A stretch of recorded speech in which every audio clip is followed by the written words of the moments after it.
ನಿನ್ನೆ ನೀವು ಇಲ್ದೆ ನಮ್ಗೆ ಏನೂ ಇರ್ಲಿಲ್ಲ. ಇವತ್ತು ಹೇಳ್ತೇನೆ ನಾನು. ಮೊನ್ನೆ ನಾವು ಇಲ್ಲಿವರೆಗೆ ನೋಡಿದ್ವಿ.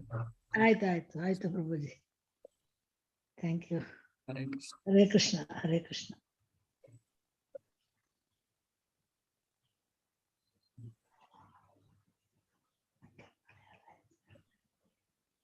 ನಿನ್ನೆ ನೀವು ಇಲ್ದೆ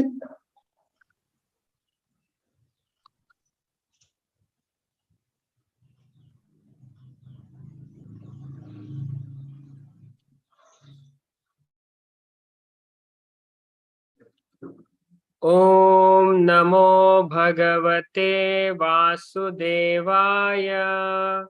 ಓಂ ನಮೋ ಭಗವತೆ ವಾಸುದೇವಾಯ. ಓಂ ನಮೋ ಭಗವತೆ ವಾಸುದೇವಾಯ. ನಾರಾಯಣಂ ನಮಸ್ಕೃತ್ಯಂ ನರಂ ಚೈವ ನರೋತ್ತಮಂ ದೇವೀಂ ಸರಸ್ವತಿಂ ವ್ಯಾಸಂ ತತೋ ಜಯಂ ಮುದೀರಯೇತ್. ನಷ್ಟಪ್ರಾಯೇಷು ಭದ್ರೇಷು ನಿತ್ಯಂ ಭಾಗವತ ಸೇವಯಾ ಭಗವತಿ ಉತ್ತಮ ಶ್ಲೋಕೆ ಭಕ್ತಿರ್ಭವತಿ ನೈಷ್ಟಿಕಿ. ಹರೇ ಕೃಷ್ಣ ಎಲ್ಲರಿಗೂ.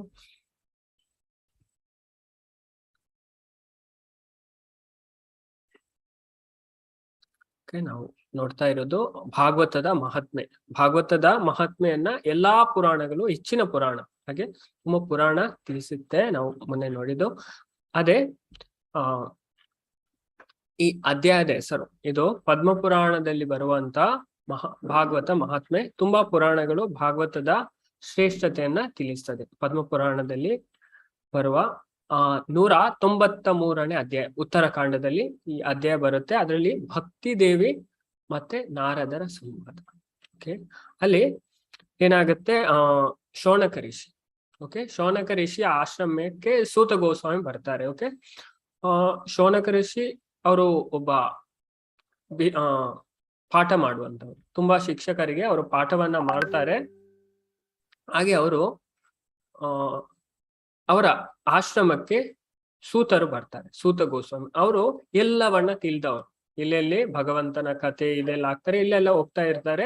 ಅದನ್ನೆಲ್ಲ ಅವರು ಚೆನ್ನಾಗಿ ತಿಳಿದವರು. ಸೂತ ಅಂದ್ರೆ ಸೂತ ಪುರಾಣಿಕರು, ಸೂತ ಜಾತಿಯವರು. ಓಕೆ, ಅವರ ತಂದೆಯ ಹೆಸರು ರೋಮಹರ್ಷಣ ಸೂತ ಅಂತ. ಅವರು ಬರ್ತಾರೆ. ಹಾಗೆ ಅವರು ಈ ಕಲಿಯುಗದ ಬಗ್ಗೆ, ಓಕೆ, ಕಲಿಯುಗದ ಜನರ ಬಗ್ಗೆ, ಅಂದ್ರೆ ಕಲಿಯುಗ ತುಂಬಾ ಇದರ ಯುಗ, ಅಧರ್ಮದ ಯುಗ. ಅದಕ್ಕೋಸ್ಕರ ಈ ಶೌನಕ ಋಷಿ ಸೂತ ಗೋಸ್ವಾಮಿಯವರ ಪ್ರಶ್ನೆಯನ್ನ ಮಾಡ್ತಾರೆ.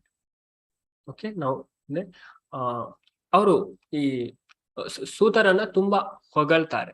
ಓಕೆ, ಇಲ್ಲಿ ನಾವು ಮೊದಲೇ ನೋಡಿದ್ದು, ಶೌನಕರು ಸೂತ ಪುರಾಣಿಕರಿಗೆ ಹೀಗೆ ಹೇಳ್ತಾರೆ: ಜ್ಞಾನ ಸಂಪನ್ನರಾದ ನೀವು ಅಜ್ಞಾನವೆಂಬ ಅಂಧಕಾರವನ್ನು ನಿರ್ಮೂಲಗೊಳಿಸುವ ಕೋಟಿ ಕೋಟಿ ಸೂರ್ಯರಿಗೆ ಸಮಾನರು. ಓಕೆ, ಅಜ್ಞಾನ ಅಂದ್ರೆ ಅಜ್ಞಾನದಿಂದ ನಮಗೆ ದುಃಖ ಬರ್ತದೆ, ಜ್ಞಾನದಿಂದ ಸುಖ ಬರ್ತದೆ. ಅಂದ್ರೆ ಅವರು ಒಳ್ಳೆ ಜ್ಞಾನ ಸಂಪನ್ನರಾದವರು. ಯಾರು? ಸೂತ ಪುರಾಣಿಕರು. ಹಾಗೆ ಶೌನಕ ಋಷಿಯವರು ಸೂತ ಪುರಾಣಿಕರನ್ನು ತುಂಬಾ ಹೊಗಳ್ತಾರೆ. ನೀವು ಅಜ್ಞಾನವೆಂಬ ಅಂಧಕಾರವನ್ನು ನಿರ್ಮೂಲನಗೊಳಿಸುವ ಕೋಟಿ ಕೋಟಿ ಸೂರ್ಯರಿಗೆ ಸಮಾನರು. ನೀವು ನಮಗೆ ಕರ್ಣ ರಸಾಯನವಾದ ಅಮೃತ ಸಾದೃಶ ಕಥೆಯನ್ನು ಹೇಳಿರಿ. ನೀವು ಭಗವಂತನ ಬಗ್ಗೆ ನಮಗೆ ತಿಳಿಸಿ. ಓಕೆ, ಭಗವಂತನ ಬಗ್ಗೆ ಕೇಳ್ಬೇಕು. ಅದರಿಂದ ನಮಗೆ ಜೀವನದಲ್ಲಿ ಆನಂದ ಸಿಗುತ್ತೆ. ನಾವು ಅಂದ್ರೆ ನಾವು ಈ ಜಗತ್ತಿನ ಬಗ್ಗೆ ಯಾವಾಗ ಚಿಂತನೆ ಮಾಡ್ಲಿಕ್ಕೆ ತೊಡಗ್ತೇವೆ, ಆಗ ನಮಗೆ ಟೆನ್ಷನ್, ಡಿಪ್ರೆಷನ್, ಎಂಜೈಟಿ ಇದ್ದದೆ. ಅದನ್ನು ಬಿಟ್ಟು ನಾವು ಯಾವಾಗ ನಮ್ಮ ಮನಸ್ಸು ಭಗವಂತನ ಕಡೆಗೆ ತಿರುಗುತ್ತದೆ, ಆಗ ನಾವು ಆನಂದದ ಅನುಭವ ಮಾಡ್ಬೋದು. ಓಕೆ, ಅದಕ್ಕೋಸ್ಕರ ನೀವು ಆ ಭಗವಂತನ ಕರ್ಣ ರಸಾಯನವಾದ ಅಮೃತ ಸಾದೃಶ ಕಥೆಯನ್ನು ಹೇಳಿರಿ ಅಂತ ಹೇಳ್ತಾರೆ. ಹಾಗೆ ಅದರಿಂದ ಅವ್ರು ತುಂಬಾ ಒಳ್ಳೆ ಒಳ್ಳೆ ಪ್ರಶ್ನೆಯನ್ನ ಮಾಡ್ತಾರೆ. ನಮ್ಗೆ ಭಕ್ತಿ, ಜ್ಞಾನ, ವೈರಾಗ್ಯ ಇದು 3 ಸಹ ಬೇಕು. ನಮಗೆ ಆಧ್ಯಾತ್ಮಿಕ ಜೀವನದಲ್ಲಿ ಪ್ರಗತಿ ಸಾಧಿಸ್ಬೇಕಾದ್ರೆ ಭಗವಂತನ ಪ್ರತಿ ಪ್ರೀತಿ ಬೇಕು, ಭಗವಂತನ ಬಗ್ಗೆ ಜ್ಞಾನ ಬೇಕು, ಮತ್ತೆ ನಮ್ಗೆ ಅದಕ್ಕೆ ತಡೆ ಉಂಟು ಮಾಡುವಂತ ವಸ್ತುಗಳಿಂದ ವೈರಾಗ್ಯ ಸಹ ಬೇಕು. ಅದನ್ನ ಇವರು ಕೇಳ್ತಾರೆ. ತುಂಬಾ ಒಳ್ಳೆ ಪ್ರಶ್ನೆಯನ್ನ ಕೇಳ್ತಾರೆ. ಭಕ್ತಿ, ಜ್ಞಾನ ಮತ್ತು ವೈರಾಗ್ಯಗಳಿಂದ ಉಂಟಾಗುವ ವಿವೇಕವು ಹೇಗೆ ವೃದ್ಧಿ ಆಗುವುದು, ನಮ್ಮಲ್ಲಿ ಹೇಗೆ ಮೂಡ್ಬೋದು? ಭಕ್ತಿ, ಜ್ಞಾನ, ವೈರಾಗ್ಯ. ಹಾಗೆ ಮಾಯೆಯಿಂದ ಉಂಟಾಗುವ ಮೋಹದ ಬಂಧನದಿಂದ ವಿಷ್ಣು ಭಕ್ತರು ಹೇಗೆ ಬಿಡುಗಡೆ ಹೊಂದಬಲ್ಲರು? ಮಾಯೆಯಿಂದ ಅಂದ್ರೆ ಈ ಭೌತಿಕ ಜಗತ್ತು ಒಂದು ಅಜ್ಞಾನದ ಮಾಯದ ಸಾಗರ. ಓಕೆ, ಭೌತಿಕ ಮಾಯದ ಪ್ರಭಾವ ಉಂಟು. ಈ ಮಾಯದ ಕಾರಣವೇ ನಾವು ತುಂಬಾ ದುಃಖವನ್ನ ಅನುಭವಿಸ್ತೇವೆ. ಓಕೆ, ಭಾಗವತ ಸಹ ಸ್ಪಷ್ಟವಾಗಿ ತಿಳಿಸಿ, ಯಯಾ ಸಂಮೋಹಿತ ಜೀವ ಆತ್ಮಾನಂ ತ್ರಿಗುಣಾತ್ಮಕಂ ಪರೋಪಿ ಮನುತೇನರ್ಥಂ ತತ್ಕೃತಂ ಚಾಪಿ ಪದ್ಯತೆ. ಈ ಮಾಯದ ಕಾರಣವೇ ನಾವು ಏನು ತಿಳಿದುಕೊಳ್ತೇವೆ, ಇದು ನಮ್ಮ ಅಜ್ಞಾನ, ಮೊದಲ ಅಜ್ಞಾನ. ಯಾಕಂದ್ರೆ ನಾವು ಭೌತಿಕ ಜಗತ್ತಿನಲ್ಲಿದ್ದೇವೆ, ಹಾಗಾಗಿ ಈ ನಮ್ಮಲ್ಲಿ 4 ದೋಷ ಬರುತ್ತೆ. ಓಕೆ, 4 ದೋಷ. ಅದಕ್ಕೆ ಸಂಸ್ಕೃತದಲ್ಲಿ ಭ್ರಾಮ, ಪ್ರಮಾದ, ಕಾರಣಪಾತ್ವ, ವಿಪ್ರಲಿಪ್ಸ ಅಂತ ಹೇಳ್ತಾರೆ. ಒಂದು, ನಾವು ಭ್ರಮೆಗೆ ಒಳಗಾಗ್ತೇವೆ. ಯಾಕಂದ್ರೆ ನಾವು ಶರೀರ ಅಂತ ಅಂದ್ಕೊಳ್ತೇವೆ. ನಾವು ಆಕ್ಚುಲಿ ಶರೀರ ಅಲ್ಲ, ನಾವು ಆತ್ಮ. ನಂತರ ಎರಡನೇದು, ನಾವು ತಪ್ಪು ಮಾಡ್ತೇವೆ. ಓಕೆ, ಮಿಸ್ಟೇಕ್ ಮಾಡ್ತೇವೆ. ನಂತರ ನಮ್ಮ ಇಂದ್ರಿಯಗಳು ಅಪರಿಪೂರ್ಣ, ಇಂದ್ರಿಯ ಪೂರ್ಣ ಅಲ್ಲ. ನಂತರ ನಮಗೆ ಮತ್ತೊಬ್ಬರನ್ನ ಮೋಸ ಮಾಡುವ ಪ್ರವೃತ್ತಿ ಉಂಟು. ಹೇಗಂದ್ರೆ ನಮಗೆ ಗೊತ್ತಿಲ್ಲ ಯಾವುದು ಸರಿ ಅಂತ, ಆದ್ರೂ ನಾವು ಮತ್ತೊಬ್ಬರಿಗೆ ಹೇಳಿಕೊಡ್ತೇವೆ. ಹೀಗಾಗಿ ಈ ಮಾಯೆಯಿಂದಾಗಿ ನಾವು ಅಜ್ಞಾನದಲ್ಲಿದೆ. ಆ ಮೋಹದ ಬಂಧನದಿಂದ ವಿಷ್ಣು ಭಕ್ತರು ಹೇಗೆ ಬಿಡುಗಡೆ ಹೊಂದಬಲ್ಲರು, ಭಗವಂತನ ಭಕ್ತರು ಹೇಗೆ ಇದರಿಂದ ಬಿಡುಗಡೆ ಹೊಂದ್ತಾರೆ. ಹಾಗಾಗಿ ಇದರಲ್ಲಿ ಎಲ್ಲರಲ್ಲಿ ಅಸುರಿ ಗುಣ ಉಂಟು. ಓಕೆ, ಕಲಿಯುಗದಲ್ಲಿ. ಓಕೆ, ಅಂದ್ರೆ ತ್ರೇತಾಯುಗ, ಕೃತಾಯುಗ, ತ್ರೇತಾಯುಗ, ದ್ವಾಪರ ಯುಗ, ಕಳಿಯುಗ ತುಂಬಾ ಇದರಾದ ಯುಗ. ಅದನ್ನೇ ಇಲ್ಲಿ ಶೌನಕ ಋಷಿ ಕೇಳುದು. ತುಂಬಾ ಒಳ್ಳೆ ಪ್ರಶ್ನೆ. ಇಹಾಘೋರ ಕಳೆ ಪ್ರಾಯೋ ಜೀವಶ್ಚ ಅಸುರತಾಂಗತ ಕ್ಲೇಶಕ್ರಾಂತಸ್ಯ ತಸ್ವೈವ ಶೋಧಯೇ ಕಿಂ ಪರಾಯಣಂ. ಈ ಭಯಂಕರ ಕಲಿಯುಗದಲ್ಲಿ ಜೀವರಾಶಿಗಳೆಲ್ಲ ಅಸುರಿ ಸ್ವಭಾವದ ಪರಿಣಾಮವಾಗಿ ಸದಾ ಕ್ಲೇಶಗಳನ್ನು ಅನುಭವಿಸುತ್ತಿವೆ. ಈ ಕ್ಲೇಶಗಳಿಂದ ಬಿಡುಗಡೆಯಾಗುವ ಶ್ರೇಷ್ಠ ಮಾರ್ಗವು ಯಾವುದು? ಎಲ್ಲರೂ, ಯಾರಿಗೂ ಕ್ಲೇಶ ಬೇಡ, ದುಃಖ ಯಾರು ಇಚ್ಛಿಸುವುದಿಲ್ಲ. ಓಕೆ, ಹಾಗೆ ಈ ಕಲಿಯುಗದ ಎಲ್ಲಾ ಜೀವರಾಶಿಗಳಲ್ಲಿ ಏನುಂಟು? ಅಸುರಿ ಸ್ವಭಾವ ಉಂಟು. ಓಕೆ, ಅಸುರಿ ಸ್ವಭಾವದ ಕಾರಣ ನಾವು ತುಂಬಾ ಕ್ಲೇಶವನ್ನ ಅನುಭವಿಸ್ತೇವೆ. ಇದರಿಂದ ಬಿಡುಗಡೆ ಆಗ್ಬೇಕು. ಎಲ್ಲರ ಹತ್ರ ಉಂಟು. ನಾವು ಮುಂಚೆ ಸಹ ಪ್ರಸ್ತಾವನೆ ನೋಡಿದ್ದೇವೆ. ಅದರಲ್ಲಿ ಪ್ರಭುಪಾದ ಭಾವಾರ್ಥದಲ್ಲಿ ಹೇಳ್ತಾರೆ, ಪ್ರಸ್ತಾವನೆಯಲ್ಲಿ, ಯಾರು ಸಹ ನಾನು ಎಲ್ಲಾ ಪಾಪದಿಂದ ಮುಕ್ತನಾಗಿದ್ದೇನೆ ಅಂತ ಸಂಪೂರ್ಣವಾಗಿ ಯಾರು ಹೇಳಿಕೊಳ್ಳಲು ಸಾಧ್ಯವಿಲ್ಲ. ಹಾಗೆ ಆಗುವುದು ಸಹ ಸಾಧ್ಯ ಇಲ್ಲ. ಯಾರು ಹೇಳಿಕೊಳ್ಳಿಕ್ಕೆ ಸಾಧ್ಯ ಇಲ್ಲ. ನನ್ನ ಹತ್ರ ಯಾವುದೇ ಪಾಪ ಇಲ್ಲ. ಓಕೆ, ಎಲ್ಲ ಉಂಟು, ಪ್ರವೃತ್ತಿ ಉಂಟು. ಆದ ಕಾರಣ ನಮಗೆ ಕ್ಲೇಶವನ್ನ ನಾವು ಅನುಭವಿಸ್ತೇವೆ. ಅದರಿಂದ ಬಿಡುಗಡೆ ಆಗ್ಲಿಕ್ಕೆ ಶ್ರೇಷ್ಠ ಮಾರ್ಗ ಯಾವುದು? ತುಂಬಾ ಒಳ್ಳೆ ಪ್ರಶ್ನೆ. ನೋಡಿ, ಎಲ್ಲರೇನು ಉಂಟು? ಕಾಮ, ಕ್ರೋಧ, ಲೋಭ, ಮದ, ಮತ್ಸರ ಉಂಟು. ಅದರಿಂದ ನಾವು ಹೇಗೆ ಬಿಡುಗಡೆ ಆಗುವುದು? ಓಕೆ, ಹಾಗೆ ಭಗವದ್ಗೀತಾದಲ್ಲಿ ಸಹ ಅರ್ಜುನ ಸಹ ಹೇಳ್ತಾರೆ. ಓಕೆ, ಅಥಖೇನ ಪ್ರಯುಕ್ತೋಸಿ ಪಾಪಾಶಮಿ ಪುರುಷ ಅನಿಚ್ಛನ್ನಪಿ ವಾಷ್ಣೇಯ. ಭಗವಂತ, ನನಗೆ ಪಾಪ ಮಾಡ್ಲಿಕ್ಕೆ ಇದಿಲ್ಲ, ಆದ್ರೆ ಯಾರೋ ನನ್ನನ್ನು ಪ್ರಚೋದನೆ ಮಾಡ್ತಾರೆ. ನನಗೆ ಅನಿಚ್ಛನ್ನಪಿ, ನನಗೆ ಇಚ್ಛೆ ಇಲ್ಲ, ಆದ್ರೂ ಯಾರೋ ಬಲತ್ಪೂರ್ವಕವಾಗಿ ನನ್ನನ್ನು ಪಾಪ ಮಾಡುವಾಗೆ ಮಾಡ್ತಾರೆ. ಅದು ಯಾರು? ಒಳಗೆ ಇರುವುದು ಕಾಮ, ಕ್ರೋಧ. ಅದು ನಮ್ಮನ್ನ ಪೂರ್ವ ಸಂಸ್ಕಾರದಿಂದ ಬಂದುದು. ಅದರಿಂದ ನಾವು ಹೇಗೆ ಬಿಡುಗಡೆ ಆಗುವುದು? ಓಕೆ, ಪೂರ್ವ ಕರ್ಮದಿಂದ ಆದದ್ದು. ಅದರಿಂದ ನಾವು ಹೇಗೆ ಅನಿಚ್ಛನ್, ನನಗೆ ಇಚ್ಛೆ ಇಲ್ಲ. ಅರ್ಜುನ ಸಹ ತುಂಬಾ ಒಳ್ಳೆ ಪ್ರಶ್ನೆ. ಅದಕ್ಕೆ ಭಗವಂತ ಅಲ್ಲಿ ಸಹ ಉತ್ತರಗಳು, ಕಾಮ ಏಷ ಕ್ರೋಧ ಏಷ ರಜೋ ಗುಣ ಸಮುದ್ಭವ ಮಹಾಶನೋ ಮಹಾಪಾಪ್ಮಂ ಇದ್ಯ ಹೇಮ ಇಹ ವೈರಿನಾಂ. ಅದು ಈ ಜಗತ್ತಿನ ಪಾಪಪೂರಿತವಾದ ಶತ್ರು. ನೀವು ಅದರಿಂದ, ಅದು ಯಾವುದರ ಸಂಪರ್ಕದಿಂದ ರಜೋಗುಣದಿಂದ. ಕಾಮ ಏಷ ಕ್ರೋಧ ಏಷ ರಜೋಗುಣ ಸಮುದ್ಭವ, ರಜೋಗುಣದಿಂದ ಉತ್ಪನ್ನವಾದ ಮತ್ತೆ ಕಾಮ ಕ್ರೋಧವಾಗಿ ಮಾರ್ಪಡುವ ಈ ಜಗತ್ತಿನ ಅತ್ಯಂತ, ಓಕೆ, ಈ ಜಗತ್ತಿನ ಅತ್ಯಂತ ಪಾಪಪೂರಿತ ಶತ್ರು ಅಂತ ಭಗವಂತ ಹೇಳ್ತಾರೆ ಗೀತೆಯಲ್ಲಿ. ಹೋಗಿ ಇದೆಲ್ಲ ಉಂಟು. ಅದರಿಂದ ನಾವು ಕ್ಲೇಶವನ್ನ ಅನುಭವಿಸ್ತೇವೆ. ನಾವು ಪಾಪ ಕಾರ್ಯದಲ್ಲಿ ತೊಡಗ್ತೇವೆ. ಈ ಎಲ್ಲಾ ಕ್ಲೇಶಗಳಿಂದ ಬಿಡುಗಡೆ ಆಗ್ಲಿಕ್ಕೆ ಯಾವುದು ಶ್ರೇಷ್ಠ ಮಾರ್ಗ? ಅದನ್ನ ಇಲ್ಲಿ ತುಂಬಾ ಒಳ್ಳೆ ಪ್ರಶ್ನೆಯನ್ನ ಮಾಡ್ತಾರೆ. ನಂತರ ಸಹ ಕೆಲವು ಪ್ರಶ್ನೆಯನ್ನ ಕೇಳ್ತಾರೆ. ಶ್ರೀಕೃಷ್ಣನನ್ನು ಸಾಕ್ಷಾತ್ಕರಿಸಲು ಅತಿ ಶ್ರೇಯಸ್ಕರವು ಪವಿತ್ರವೂ ಆದ ಸುಲಭ ಸಾಧನ ಮಾರ್ಗ ಯಾವುದು? ಸುಲಭವಾದ ಸಾಧನ ಮಾರ್ಗ. ಎಲ್ಲರೂ ಸುಲಭವಾದ ಸಾಧನವನ್ನ ಹುಡುಕ್ತಾರೆ. ಓಕೆ, ಅದಕ್ಕೋಸ್ಕರ ಅದಕ್ಕೆ ಮಾರ್ಗ ಯಾವುದು? ಹಾಗಾಗಿ ಇಲ್ಲಿ ನಂತರ ತಿಳಿಸ್ತಾರೆ, ಚಿಂತಾಮಣಿ ಇಹಲೋಕದ ಸುಖವನ್ನು ಮಾತ್ರ ನೀಡ್ತದೆ, ಆದ್ರೆ ಕಲ್ಪವೃಕ್ಷ ಸ್ವರ್ಗಲೋಕದ ಸುಖವನ್ನ ನೀಡ್ತದೆ. ಆದರೆ ಸಂತುಷ್ಟನಾದ ಗುರು ಯೋಗಿಗಳಿಗೂ ಅತಿ ದುರ್ಲಭವಾದ ವೈಕುಂಠ ಧಾಮವನ್ನೇ ಕರುಣಿಸಬಲ್ಲರು. ಅವರು ವೈಕುಂಠವನ್ನೇ ಕರುಣಿಸ್ತಾರಂತೆ. ಹಾಗಾಗಿ ತುಂಬಾ ಒಳ್ಳೆ ಪ್ರಶ್ನೆಯನ್ನ ಮಾಡ್ತಾರೆ. ಅದಕ್ಕೆ ಇಲ್ಲಿ ಸೂತ ಗೋಸ್ವಾಮಿ ಶೌನಕರು ಪ್ರಶ್ನೆ ಮಾಡಿದ್ರು, ಹಾಗೆ ಸೂತರು ಈ ಉತ್ತರವನ್ನ ಹೇಳ್ತಾ ಹೋಗ್ತಾರೆ. ಹಾಗೆ ಅವರು ಹೇಳ್ತಾರೆ, ಅವರಿಗೆ ಧೈರ್ಯವನ್ನ ತುಂಬಿ ಹೇಳ್ತಾರೆ. ಶೌನಕರೇ, ನಿಮ್ಮ ಮನಸ್ಸಿನಲ್ಲಿ ಭಗವಂತನ ಪ್ರೀತಿ ತುಂಬಿದೆ. ಶೌನಕ ಋಷಿ ಭಗವಂತನ ಭಕ್ತರು, ಅವರಿಗೆ ತುಂಬಾ ಜನರಿಗೆ ಪಾಠವನ್ನ ಮಾಡ್ತಾರೆ, ಎಲ್ಲವನ್ನ ತಿಳಿಸ್ತಾರೆ. ಹಾಗಾಗಿ ಈ ಸೂತ ಗೋಸ್ವಾಮಿನ ಕರೆದವರು ಇಂತಹ ಪ್ರಶ್ನೆಯನ್ನ ಮಾಡ್ತಾರೆ ಕುಳಿತುಕೊಂಡು. ಅಲ್ಲಿ ತುಂಬಾ ಋಷಿ ಮುನಿಯವರು ಇದ್ದಾರೆ, ಅದರಲ್ಲಿ ಈ ಶೌನಕ ಋಷಿ ಮುಖ್ಯರು. ಹಾಗೆ ಅವರು ಆ ಪ್ರಶ್ನೆಯನ್ನ ಮಾಡ್ತಾರೆ. ಅದಕ್ಕೆ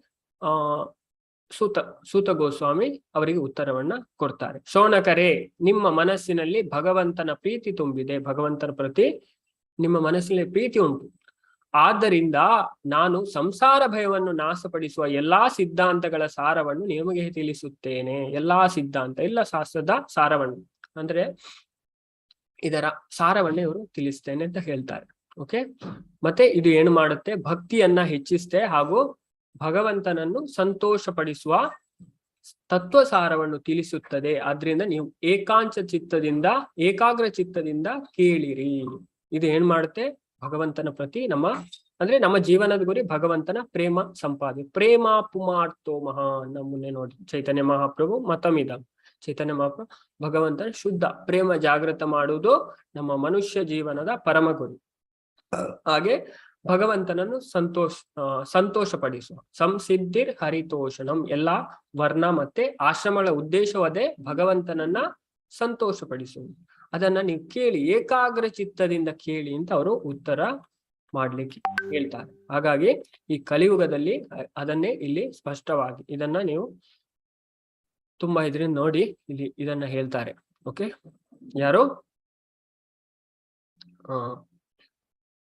ಯಾರು ತಿಳಿಸುವಂತದ್ದು? ಸೂತ ಗೋಸ್ವಾಮಿ, ಸೂತ ಪುರಾಣಿಕರು. ಸೂತ ಗೋಸ್ವಾಮಿ ಹೇಳ್ತಾರೆ, ಕಾಲಾವ್ಯಲ ಮುಖಾಗ್ರಸ್ತ ತ್ರಾಸ ನಿರ್ನಾಶ ಹೇತವೇ ಶ್ರೀಮದ್ ಭಾಗವತಂ ಶಾಸ್ತ್ರಂ ಕಳೋಕೀರೇಣ ಭಾಷಿತಂ. ಕಲಿಯುಗದಲ್ಲಿ ಮರಣವೆಂಬ ಸರ್ಪದ ಬಾಯಿಗೆ ಸಿಲುಕಿದ ಜೀವಿಗಳ ಭಯವನ್ನು ನಾಶಪಡಿಸಲು ಶ್ರೀ ಸುಖಮುನಿಗಳು ಶ್ರೀಮದ್ ಭಾಗವತ ಎಂಬ ಶಾಸ್ತ್ರವನ್ನು ಉಪದೇಶಿಸಿದ್ದಾರೆ. ಇದಕ್ಕೆ ಉಪಾಯ ಎಂತದ್ದು?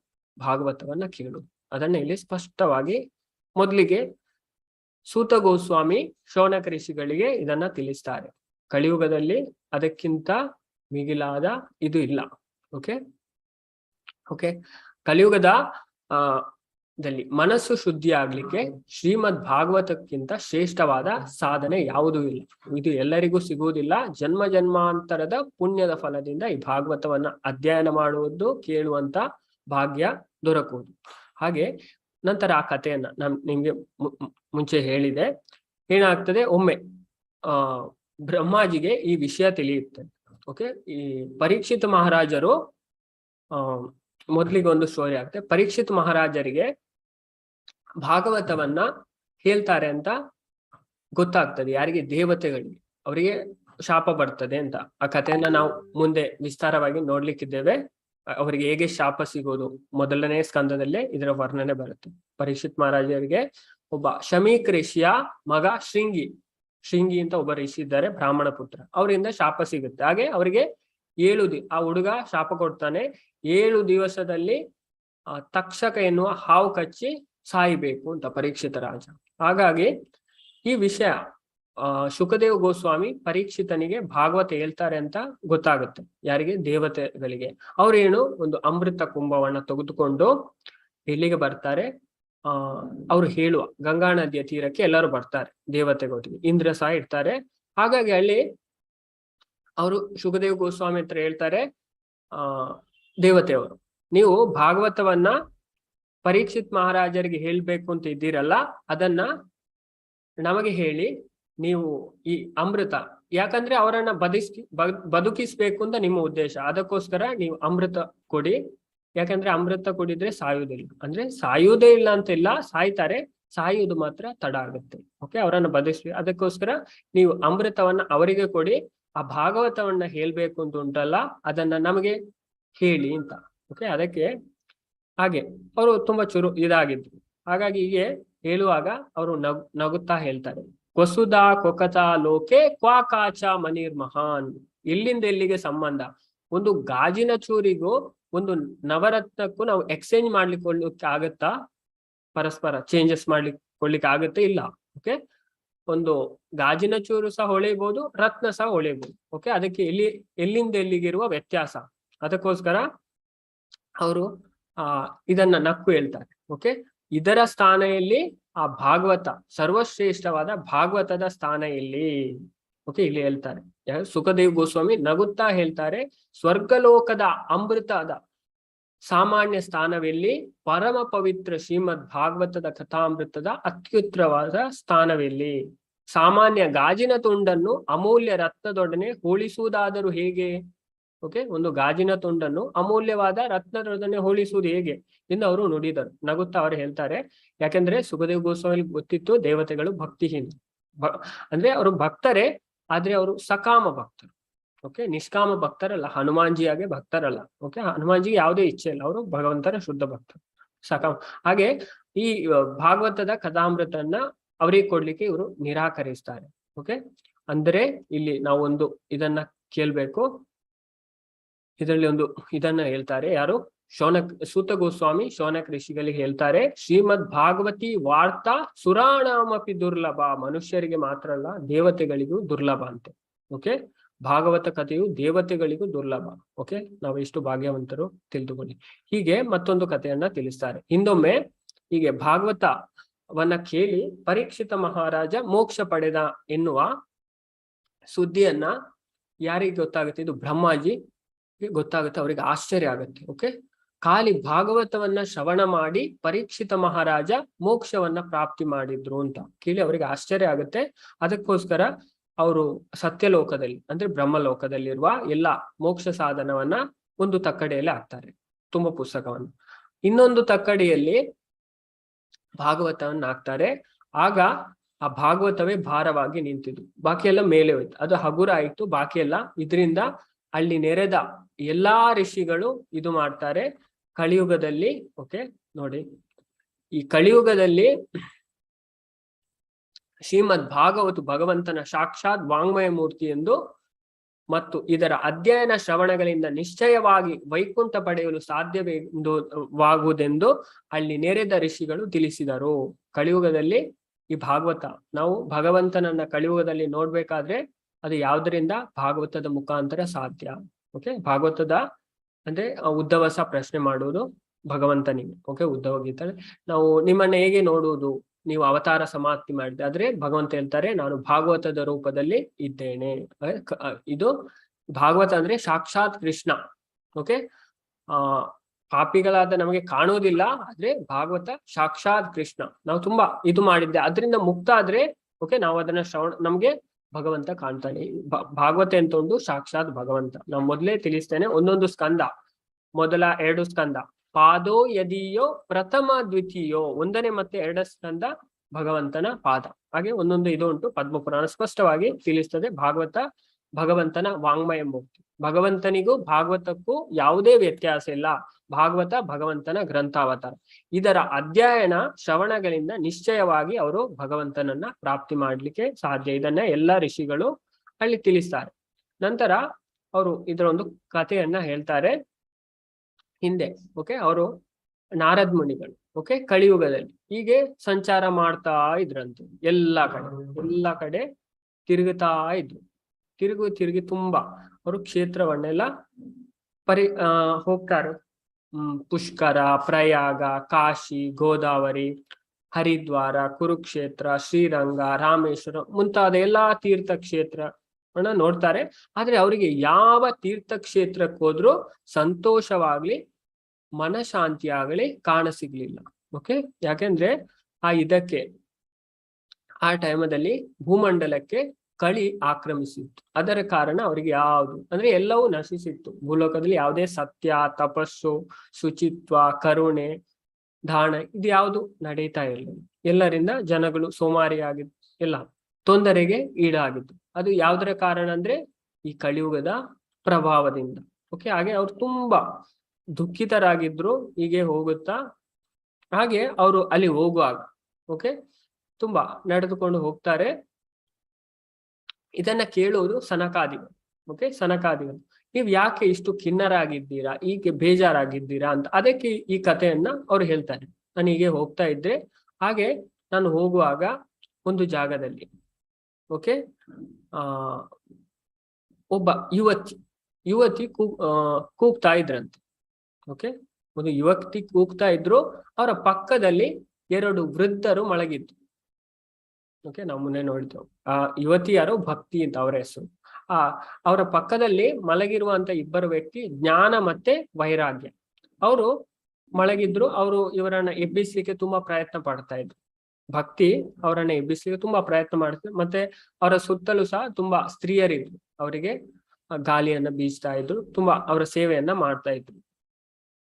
ಓಕೆ, ಹಾಗೆ ಅವರು ಅಲ್ಲಿ ಹೋಗುವಾಗ ದೂರದಿಂದ ಅವ್ರು ಹುಡುಕ್ತಾ ಇದ್ರು, ಯಾರಾದ್ರೂ ನನಗೆ ಸಹಾಯಕ್ಕೆ ಸಿಗ್ತಾರಾ ಅಂತ. ಯಾರು ಇಲ್ಲ. ಆದ್ರೆ ಅವರು ಮುಂದೆ ಅವರ ಹತ್ತಿರಕ್ಕೆ ಹೋಗ್ತಾರೆ. ಹೋಗುವಾಗ ಅವರು ಕರೀತಾರೆ, ಭಕ್ತಿ ಕರೀತಾರೆ.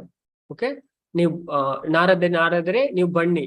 ಓಕೆ, ನೀವು ಬನ್ನಿ. ಓಕೆ, ನಾನು ತುಂಬಾ ಇದರಿಂದಿದ್ದೇನೆ, ಹಾಗೆ ನನ್ನ ದುಃಖವನ್ನ ನೀವು ದೂರ ಮಾಡಿ ಅಂತ ನಾರದರ ಹತ್ರ ಭಕ್ತಿ ಕೇಳ್ತಾನೆ. ಓಕೆ, ನಾರದರು ಅವ್ರ ಹತ್ರ ಪ್ರಶ್ನೆ ಮಾಡ್ತಾರೆ. ಓಕೆ, ಹೇ ದೇವಿ, ನೀನು ಯಾರು? ಓಕೆ, ನಿನ್ನ ಬಳಿ ಇರುವ 2 ವೃದ್ಧರು ಯಾರು? ಓಕೆ, ನಿನ್ನ ಸುತ್ತುವರಿದ ಸುಂದರಿಯರು ಯಾರು? ನಿನ್ನ ದುಃಖಗಳಿಗೆ ಕಾರಣವನ್ನು ವಿವರವಾಗಿ ಹೇಳು ಅಂತ ಭಕ್ತಿ ಹತ್ರ ನಾರದರು ಹೇಳ್ತಾರೆ. ಅದಕ್ಕೆ ಆ ತರುಣಿ ಓಕೆ ಅವರು ಹೇಳ್ತಾರೆ, ಭಕ್ತಿ ಹೇಳ್ತಾರೆ, ನನ್ನ ಹೆಸರು ಭಕ್ತಿ, ಈ ಜ್ಞಾನ ಮತ್ತು ವೈರಾಗ್ಯ 2 ನನ್ನ ಮಕ್ಕಳು. ಓಕೆ, ನನ್ನ ಮಕ್ಕಳು. ಅವರು ಕಾಳಗತಿಯ ಪ್ರಭಾವದಿಂದ ಜರ್ಭರಿತರಾಗಿದ್ದಾರೆ. ಕಾಳದ ಪ್ರಭಾವ ಅಂದ್ರೆ ಕಲಿಯುಗದ ಇದರಿಂದ ಜರ್ಭರ. ನಂತರ ಅವರ ಕಥೆಯನ್ನ ಅವರು ತಿಳಿಸ್ತಾರೆ. ಓಕೆ, ಹೀಗೆ ಮತ್ತೆ ಅವರ ಸುತ್ತುವರಿದ ಸ್ತ್ರೀಯರೆಲ್ಲ ಗಂಗೆ ಮುಂತಾದ ಪುಣ್ಯ ನದಿಗಳಲ್ಲಿ ಅವರ ಇದು ಮಾಡ್ತಾ ಇರುವ. ಹಾಗಾಗಿ ಆ ದೇವಿಯರೇ ನನ್ನ ಸೇವೆ ಮಾಡ್ತಾ ಇದ್ರು, ನನಗೆ ಯಾವುದೇ ಮನಃಶಾಂತಿ ಇಲ್ಲದಾಗಿದೆ ಅಂತ ಅವರು ತಿಳಿಸ್ತಾರೆ. ಹಾಗಾಗಿ ನಾರದರ ಹತ್ರ ಅವರು ಕೇಳ್ತಾರೆ, ಏ ಮಹಾ ತಪಸ್ವಿಗಳೇ, ಈಗ ನನ್ನ ಸಮಾಚಾರವನ್ನು ವಿಸ್ತಾರವಾಗಿ ಹೇಳುತ್ತೇನೆ, ನೀವು ಸಮಾಧಾನ ಚಿತ್ತರಾಗಿ ಕೇಳಿರಿ. ನಾನು ಯಾರು ಅಂತ ನಿಮ್ಗೆ ಸಮಾಧಾನ ಚಿತ್ತವಾಗಿ ಹೇಳ್ತೇನೆ, ನೀವು ಕೇಳಿ. ಹಾಗಾಗಿ ಅವರು ಹೇಳ್ತಾರೆ, ನಾನು ಜನಿಸಿದ್ದು ದ್ರಾವಿಡ ದೇಶ ಅಂದ್ರೆ ತಮಿಳುನಾಡಿನಲ್ಲಿ, ನಾನು ಬೆಳೆದದ್ದು ಕರ್ನಾಟಕದಲ್ಲಿ, ನಂತರ ನಾನು ದೊಡ್ಡದಾದದ್ದು ಸ್ವಲ್ಪ ಅದಕ್ಕಿಂತ ಮಹಾರಾಷ್ಟ್ರದ, ಹಾಗೆ ನಾನು ಕೊನೆಗೆ ಗುಜರಾತಿನಲ್ಲಿ ವೃದ್ಧಾಪ್ಯವನ್ನು ಹೊಂದಿದ್ದೆ. ಅವರು 3 ಸಹ ಎಲ್ಲಿಂದ ದ್ರಾವಿಡ ದೇಶದಲ್ಲಿ ಹುಟ್ಟಿದ್ದು ತಮಿಳುನಾಡಿನಲ್ಲಿ, ಹಾಗೆ ಕರ್ನಾಟಕದಲ್ಲಿ ಅವರು ಬೆಳೆದು ದೊಡ್ಡದಾದ್ರು. ಬರ್ತಾ ಬರ್ತಾ ಮಹಾರಾಷ್ಟ್ರ ಎತ್ತಿದ್ದು ಅಲ್ಲಿ ಪುಷ್ಟಿ ಹೊಂತಾರೆ ಮಹಾರಾಷ್ಟ್ರದ ಇದರಲ್ಲಿ. ಕೊನೆಗೆ ಅವರು ಗುಜರಾತಿಗೆ ಎತ್ತುವಾಗ ಓಕೆ ಅದಕ್ಕಿಂತ ಮುಂಚೆ 3 ಸಹ ಯುವತಿಯರಾಗಿದ್ರು. ಆದ್ರೆ ಗುಜರಾತ್ ಎತ್ತುವಾಗ ಅವರು ವೃದ್ಧಾಪ್ಯವನ್ನ ಹೊಂದಿದ್ರಂತೆ. ಯಾರೋ ಭಕ್ತಿ ನಾರದ್ ಮುನಿಗೆ ತಿಳಿಸುವುದು. ಅಲ್ಲಿ ಭಯಂಕರವಾದ ಈ ಕಲಿಯ ಪ್ರಭಾವದಿಂದ ನಾಸ್ತಿಕರು ನನ್ನ ಅಂಗಾಂಗಗಳನ್ನು ಕತ್ತರಿಸಿ ಹಾಕಿದರು. ಇದರ ಶಕ್ತಿಗುಂದಿದ ನಾನು ಮತ್ತು ನನ್ನ ಮಕ್ಕಳು ಬಹುಕಾಲದಿಂದ ಚೈತನ್ಯ ರಹಿತರಾಗಿದ್ದೇವೆ. ನಾವೆಲ್ಲ ಇದಾಗಿದೆ, ಏನಾಗಿದ್ದೇವೆ ಅಂತ ತಿಳಿಸ್ತಾರೆ. ವೃದ್ಧಾಪ್ಯ, ಯಾವುದೇ ಶಕ್ತಿ ಇಲ್ಲ. 3 ಸಹ ವೃದ್ಧರಾಗಿದ್ದಂತೆ. ಓಕೆ, ಎಲ್ಲಿ ಎತ್ತುವಾಗ ಗುಜರಾತ್ ಎತ್ತುವಾಗ 3 ಸಹ ವೃದ್ಧಾಪ್ಯವನ್ನ ಹೊಂತಾರೆ.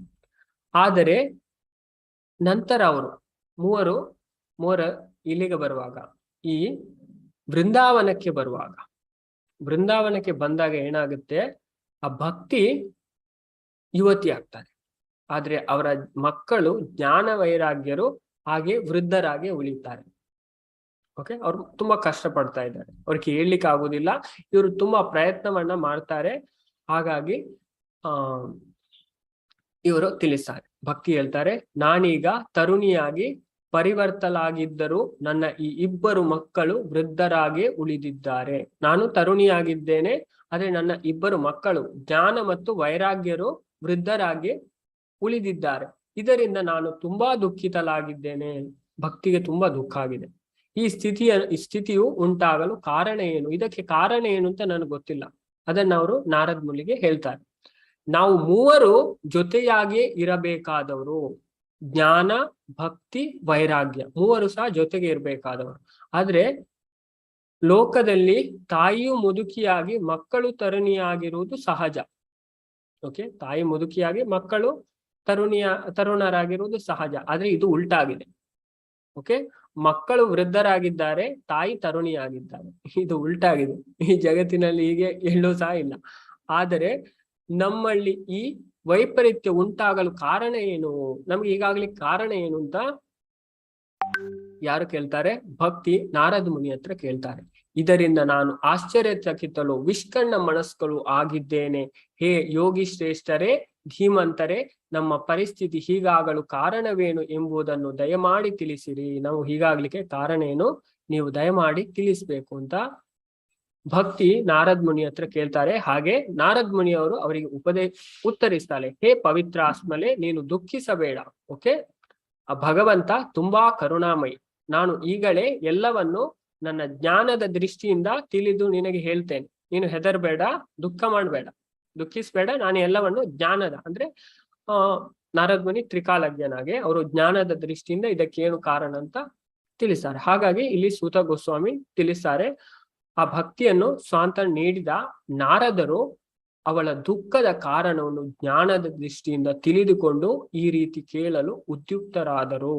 ಅವರು ಜ್ಞಾನದ ದೃಷ್ಟಿಯಿಂದ ನೋಡಿ ಅವರೇನ ಹೇಳಲಿಕ್ಕೆ ಅವರು ಉದ್ಯುಕ್ತರಾಗ್ತಾರೆ.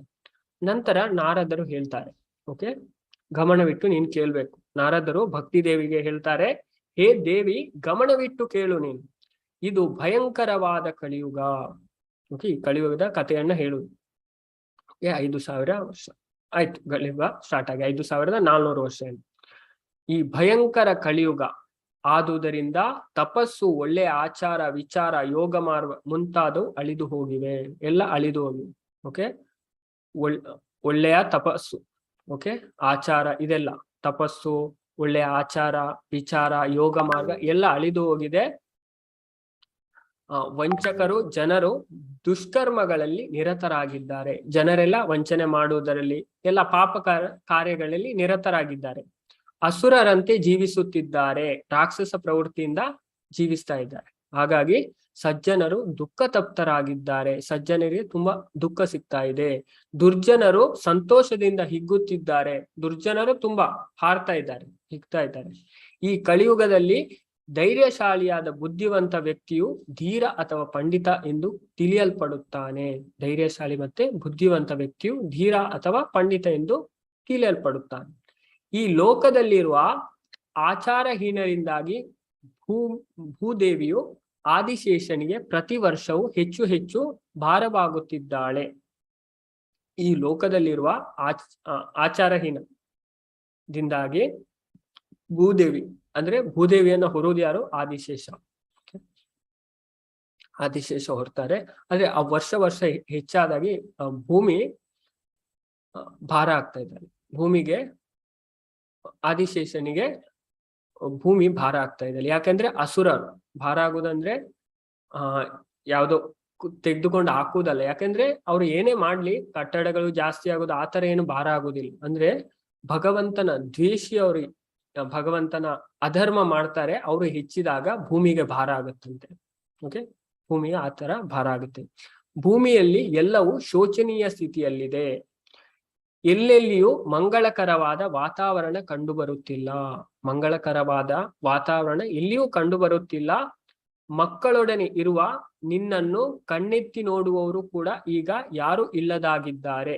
ಓಕೆ, ಮಕ್ಕಳ ಜೊತೆ ಇದ್ದಾರೆ ಭಕ್ತಿ, ಜ್ಞಾನ ಮತ್ತೆ ವೈರಾಗ್ಯ, ಅವರ ಆದ್ರೂ ಯಾರು ಕಣ್ಣೆತ್ತಿ ನೋಡುವವರು ಇಲ್ಲ. ಹಾಗಾಗಿದೆ. ಇಂದ್ರಿಯ ಸುಖಗಳಿಂದ ಮೋಹದಿಂದ ಕುರುಡರಾದ ಜನರು ನಿನ್ನನ್ನು ತಿರಸ್ಕರಿಸುವುದರಿಂದ ನಿನಗೆ ಈ ಕ್ಷೀಣ ಅವಸ್ಥೆ ಉಂಟಾಗಿದೆ. ಅಂದ್ರೆ ಕಲಿಯುಗದ ಜನರು ಎಲ್ಲರೂ ಇಂದ್ರಿಯ ತೃಪ್ತಿಯಲ್ಲಿ ಮುಳುಗಿದ್ದಾರೆ. ಅವರಿಗೆ ಜೀವನದ ಗುರಿ ಗೊತ್ತಿಲ್ಲ. ನಾವು ಯಾಕೆ ಈ ಜಗತ್ತಿಗೆ ಬಂದಿದ್ದೇವೆ, ನಾವು ಏನು ಮಾಡ್ಬೇಕು ಈ ಜಗತ್ತಿನಲ್ಲಿ ಬಂದು, ಅದು ಯಾರಿಗೂ ಗೊತ್ತಿಲ್ಲ. ಅಂದ್ರೆ ಈ ಜಗತ್ತು ತಾತ್ಕಾಲಿಕವಾದ, ಓಕೆ, ಈ ಜಗತ್ತನ್ನ ಭಗವಂತ ಸೃಷ್ಟಿ ಮಾಡಿದ್ದು ಅಂದ್ರೆ ಈಗ ಗೌರ್ಮೆಂಟ್ ಒಂದು ಜೈಲ್ ಮಾಡುತ್ತೆ. ಓಕೆ, ಜೈಲ್ ಮಾಡೋದು ಹೇಗೆ?